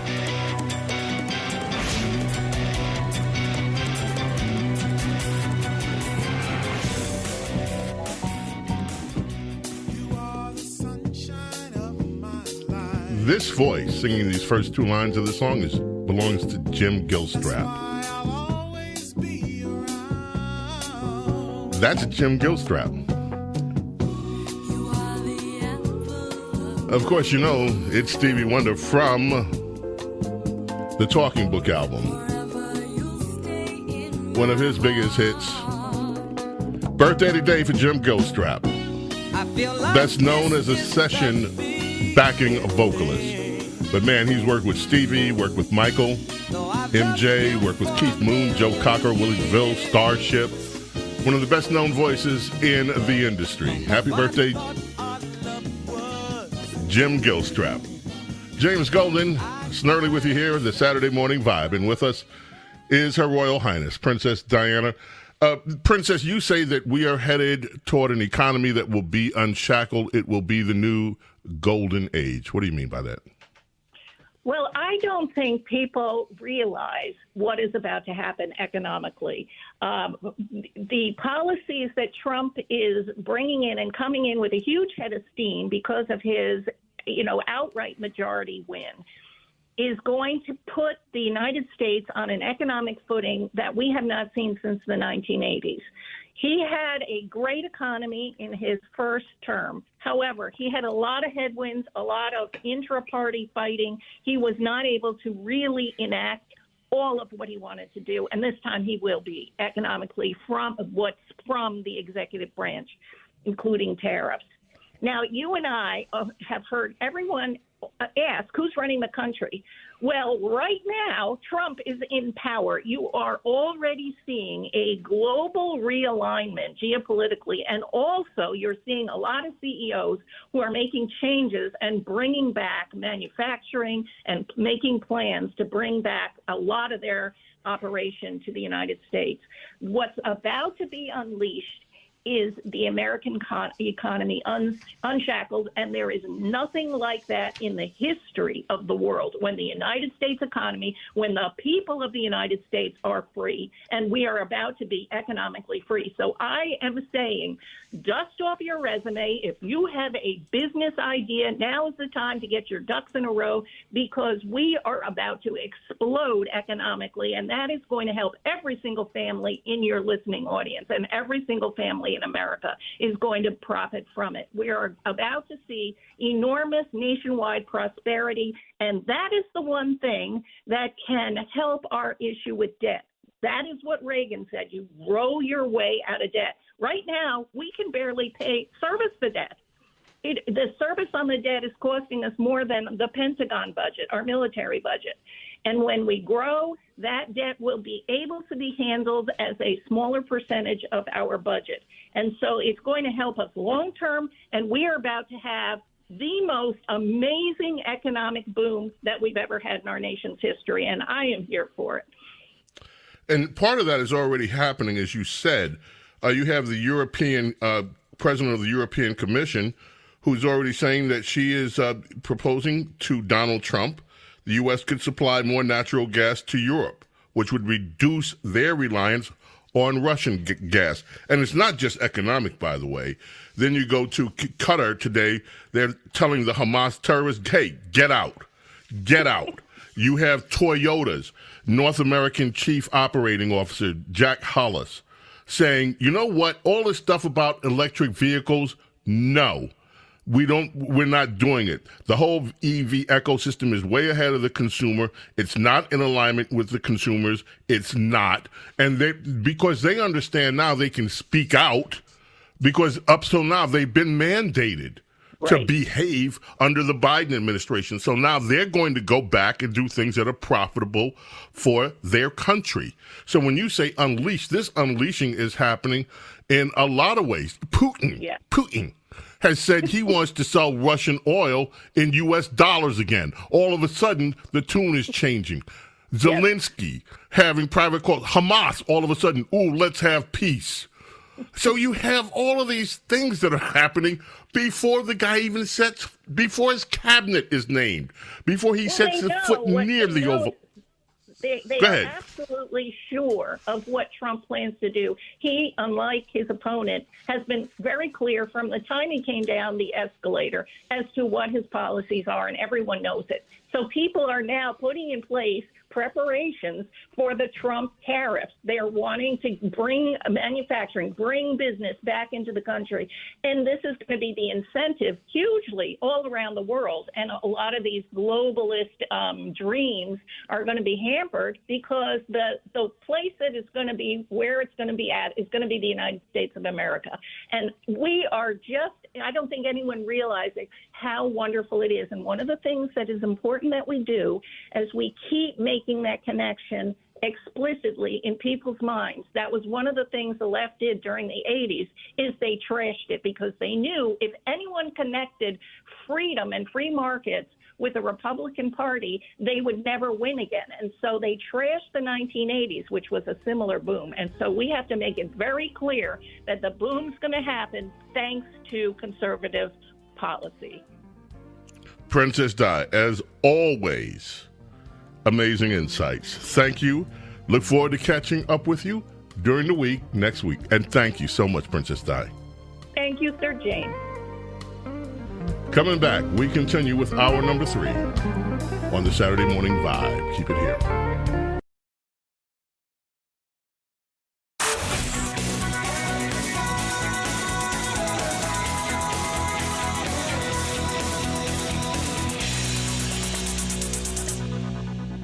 The James Golden Show. It's politics, but theater of the mind with James Golden, a.k.a. Bo Snerdley.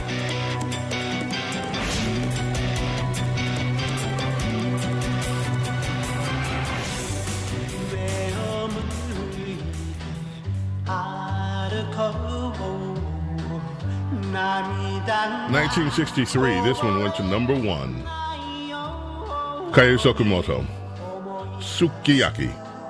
He was the first Japanese artist ever to go to the number 1 chart. Think about that. Today we played Miriam Makeba, first South African artist ever to go to number 1 in America. And now this one, 1963, went to number 1 in America. Sadly, he was killed in a plane crash back in 1985. Heavenly birthday tomorrow. Kayo Sakamoto, Sukiyaki. Terrified! Listen to me, Republicans, listen! You are the people in history they warned us about! They warned us about people like you! Jen, we're losing our democracy! No, we're not. Wake up! Wake I'm awake. up! I'm awake. How am I supposed to go to work?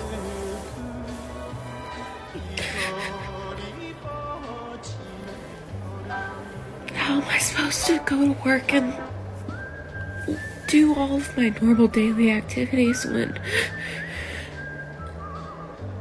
I know that we all just chose for things to get exponentially harder?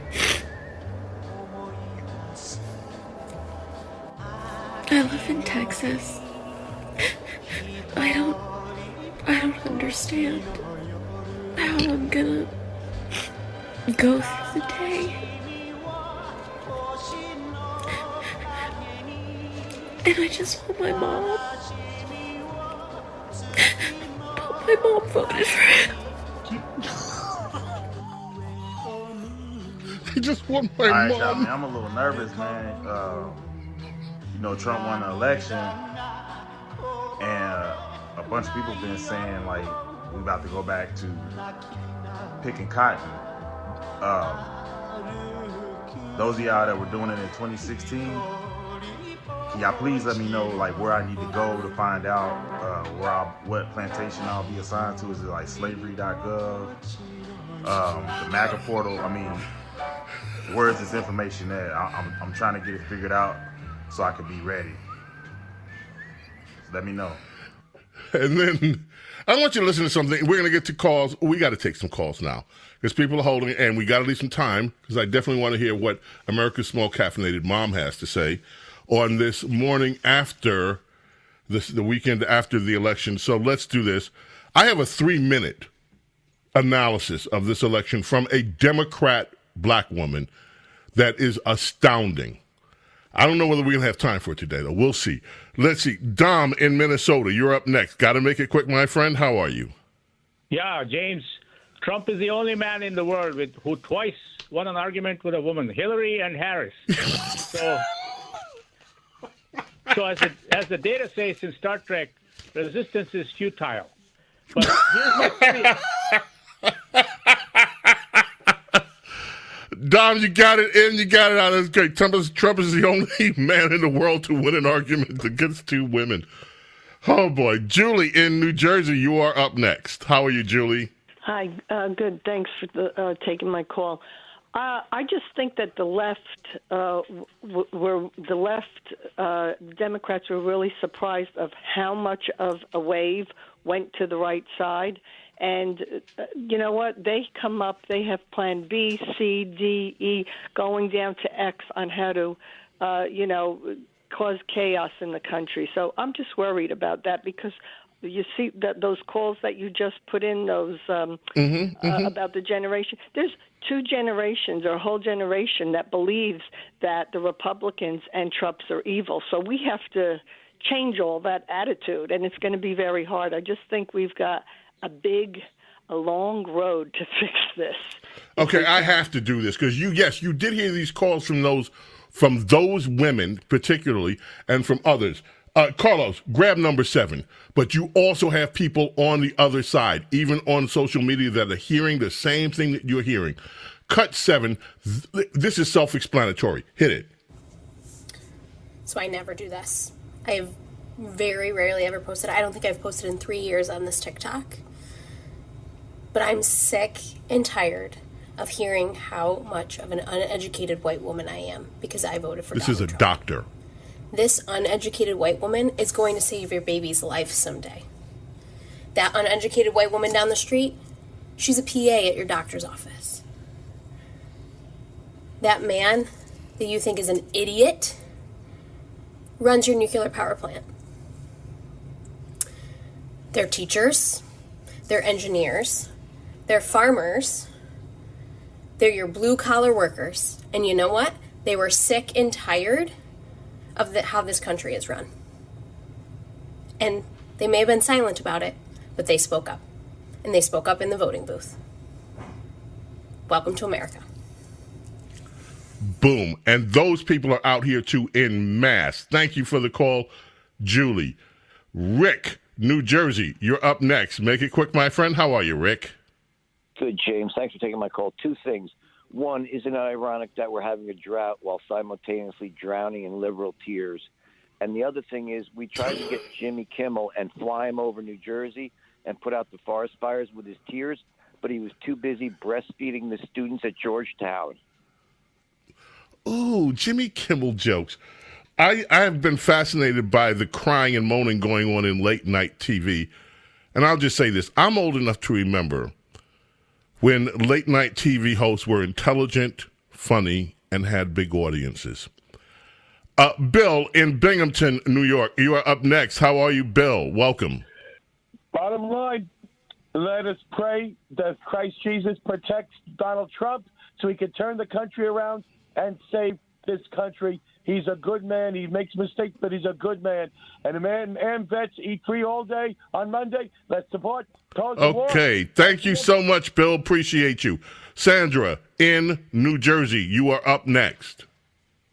Oh, good morning, James. James, I wanted to ask you, I'm wondering about this discord between Pelosi and Biden. I wonder if they're going to ever repair their friendship because no. She took a swipe at him recently, like yesterday, I think. Yep, she took a swipe at Kamala, too. She's trying to throw everybody under the bus. She took a swipe at Kamala. She basically said, look, Biden, damn it, he didn't leave when he should have left. Otherwise, we would have had time for an open primary. And if we had an open primary, we would have had somebody other, most likely, than that Kamala Harris. That's when you translate it, that's what she's saying. She's not just throwing Biden under the bus again. She just reversed the bus on Biden and rolled over him backwards. She threw him under the first time by sticking her political knife in his back and forcing him to quit. And now she's rolling the bus over him backward. He should have quit sooner. Joe Biden, at least, look, there's a reason that Jill Biden chose on Election Day to go out in a red outfit. There's a reason for that. She understood what the implications of that, without saying a word. She goes out the White House. The photographers are there. She's dressed in red. They know what's going on. Ridley, in Philadelphia, New York, how are you? I'm good, brother. Hey, listen, I love me some sukiyaki, theater of the mind, but I just want to say that I am going to try to incorporate that into my wake-up alarm. Good morning, that wacky woman yelling like that. Oh, that would be awesome. Ridley, thank you. I appreciate that. Don in Long Island, you're up next. Hi, Don. Hi, good morning. I was John, by the way. John, I'm sorry, John. That's okay. Thank you for spouting everything this morning. You know what I think we should do? I think we should have the true congressional Democrats separate the progressives out of their party and tell them that's what you need to be done if you want a seat at the table. Because otherwise you have a bunch of fight wolves. is on. You're so prescient. The fight is already on. In fact, The Hill, or I think has a story this morning about the infighting that's going on right now between the centrist Democrats, because there are no more real right Democrats. The blue dogs are all but driven out of existence. But the centrists and the progressives are fighting and pointing fingers at each other. The progressives are saying, you guys weren't left enough, and that's how come we couldn't animate the base. And the centrist Democrats are saying, are you crazy? You're the reason we lost. So what you mentioned, John, is already happening. Ted, New Jersey. Yeah, I want to cut down on the gloating here and warn about the other side. We got to take a page from James Carville's book and pick the correct words. And the word is repatriation, not deportation. Here's the word I have. Mass deportation.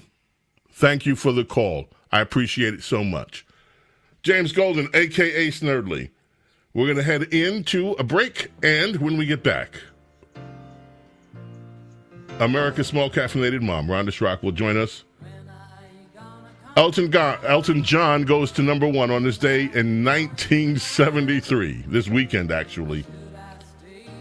His third number one single, something Democrats are no doubt singing to themselves today. Goodbye, Yellow Brick Road. James Golden Snerdley with you. Coming back, don't go away.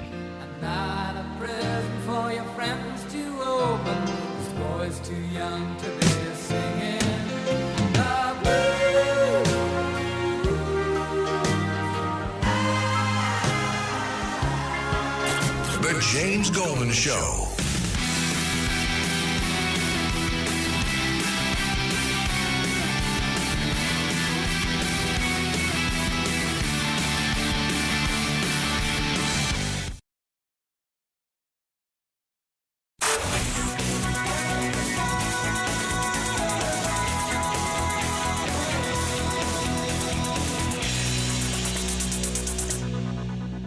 The James Golden Show.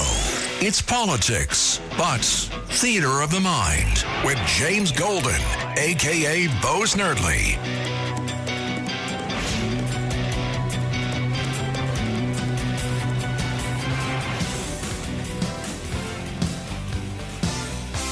Birthday tomorrow, Mario Cipollina.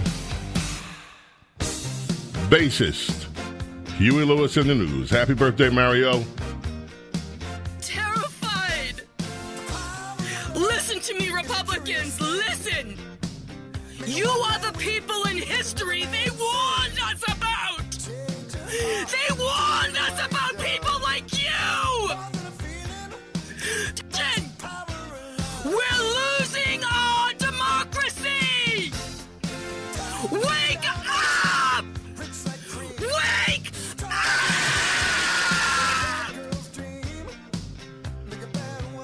If you're not awake by now, I don't know. Rhonda Track is with us, America's small, caffeinated mom. Good morning, Rhonda.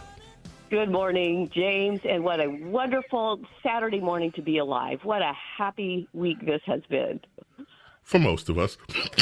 Yeah, so much good news. And by the way, as a happily married woman of 37 years, there are some very happy conservative husbands I know that are not going to experience a drought.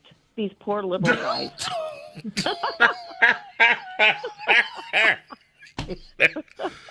Oh, yes. Some of us actually love our lives, truly. Oh, yes. Well, what do you have for us this week, Rhonda? Well, I want to share a story with our listeners that I hope will bring as much hope and encouragement across the nation as it did in our community here in Flyover Country. It's something that happened to our family while I was on hiatus from the show.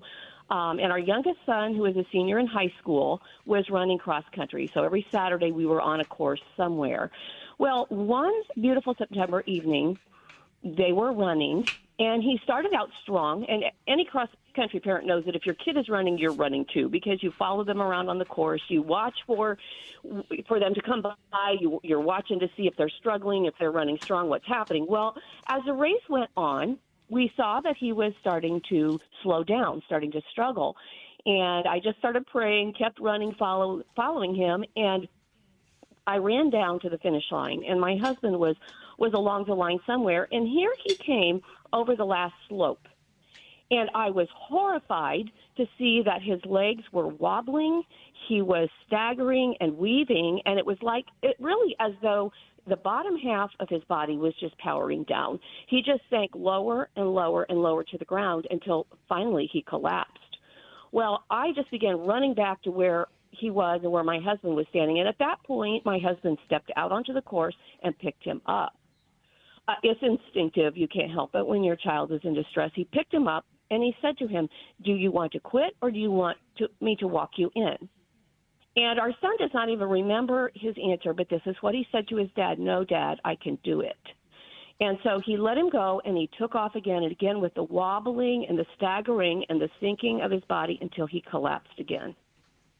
Well, all at once, something happened that was captured by a local sports photographer, and it was this image that went viral. One of the runners from an opposing team who was right in front of him turned around, saw that he was down, and just picked him up off of the ground and began running with him.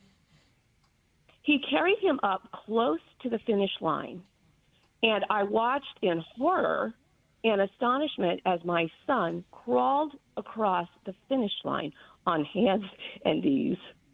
That's a sight I don't ever want to see again. It's something I have never seen. And again, I don't ever want to. Well, there was a sports medicine doctor there, of course, who looked him over and said, in light of the family history, we need to run some tests. So we got home that night, and we were praying together with him about the upcoming tests, and he said very quietly, "I'm not afraid. I trust God to keep me alive." So the next day I took him to the doctor's office to begin the testing, and as we were sitting there, I just said to him, "You are a resilient, determined guy." And he said in his quiet, non-emotive teenage fashion, "The only thing in my mind was forward." I was stunned. Because even though his body failed him on a hot, dusty night, his spirit had not failed him. And when the only thing he could do was crawl, he crawled. And he crossed that finish line because he did not want to disappoint his coach, his teammates, or himself. The only way that my son was able to cross the finish line was because another mother's son from another team picked him up and carried him forward when he couldn't carry himself. Unfortunately, both of the boys were disqualified, of course, in the official record by state regulations. They were both disqualified, but you know what? In all of the ways that mattered, those two young men were and are eminently qualified for the races that they will run in life. It was such a special moment. And I thought on that, James, because the truth is, The lives that we live every day off of the course, off of the field, off of the court, there are things that transcend medals, trophies, and ribbons. And those are things like character, love, sportsmanship, human kindness, a spirit that does not fail when a tired body does, and a strong back that picks up the fallen. It reminded me again, too, that I don't really know what is in my children until they're put to the test. I have seen this before, and even though I have an instinct to protect them from every hard thing in life, it isn't good to actually do that. It was important for my son to know. It's important for all of our children to know what's in them. My son now knows that he has a grit he didn't even know he had, and he told me that later. That is going to give him a huge advantage later in his life. The other thing that happened to him was his normal anxiety about racing and the fear or the pain and the pressure that come with racing. That got worse, of course. And so he really battled a very big wave of fear before the races that came after that, until he finally stopped and he faced it head on and he conquered it. He did not collapse again, and his last 2 races, he finished strong and upright and smiling. And I asked him later, how did you beat that fear? And he said, well, I faced it, and I gave it to God because God's backpack is bigger than mine. And his faith, he says, now is stronger. His trust in God is greater. And he just lives with such a confidence and a peace and a happiness because he looked fear in the face and he won.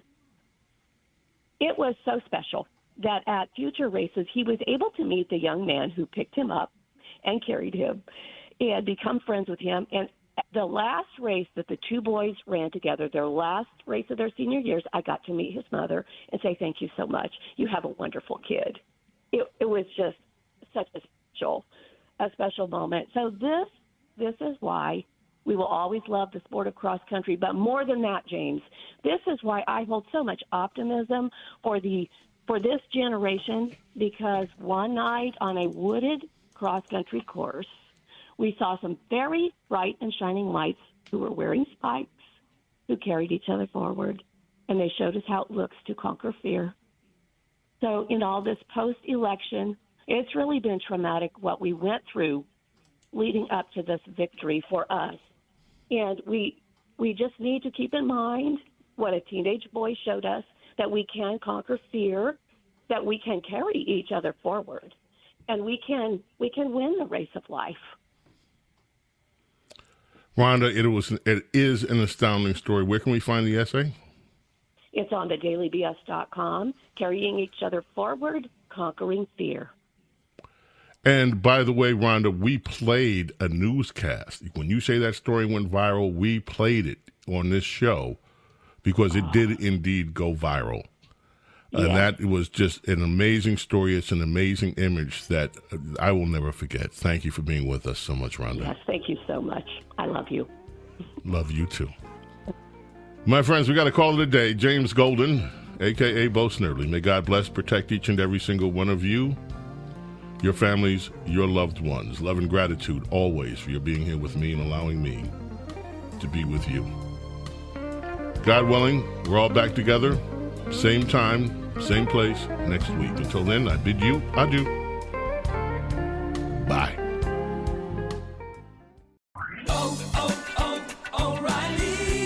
You've got questions? O'Reilly Auto Parts has answers. Need a pro you can trust? We've got that too. No matter what you need, our professional parts people have the training and expertise to help you do things right. Deep automotive knowledge. Just one part that makes O'Reilly stand apart. The professional parts people. O'Reilly Auto Parts.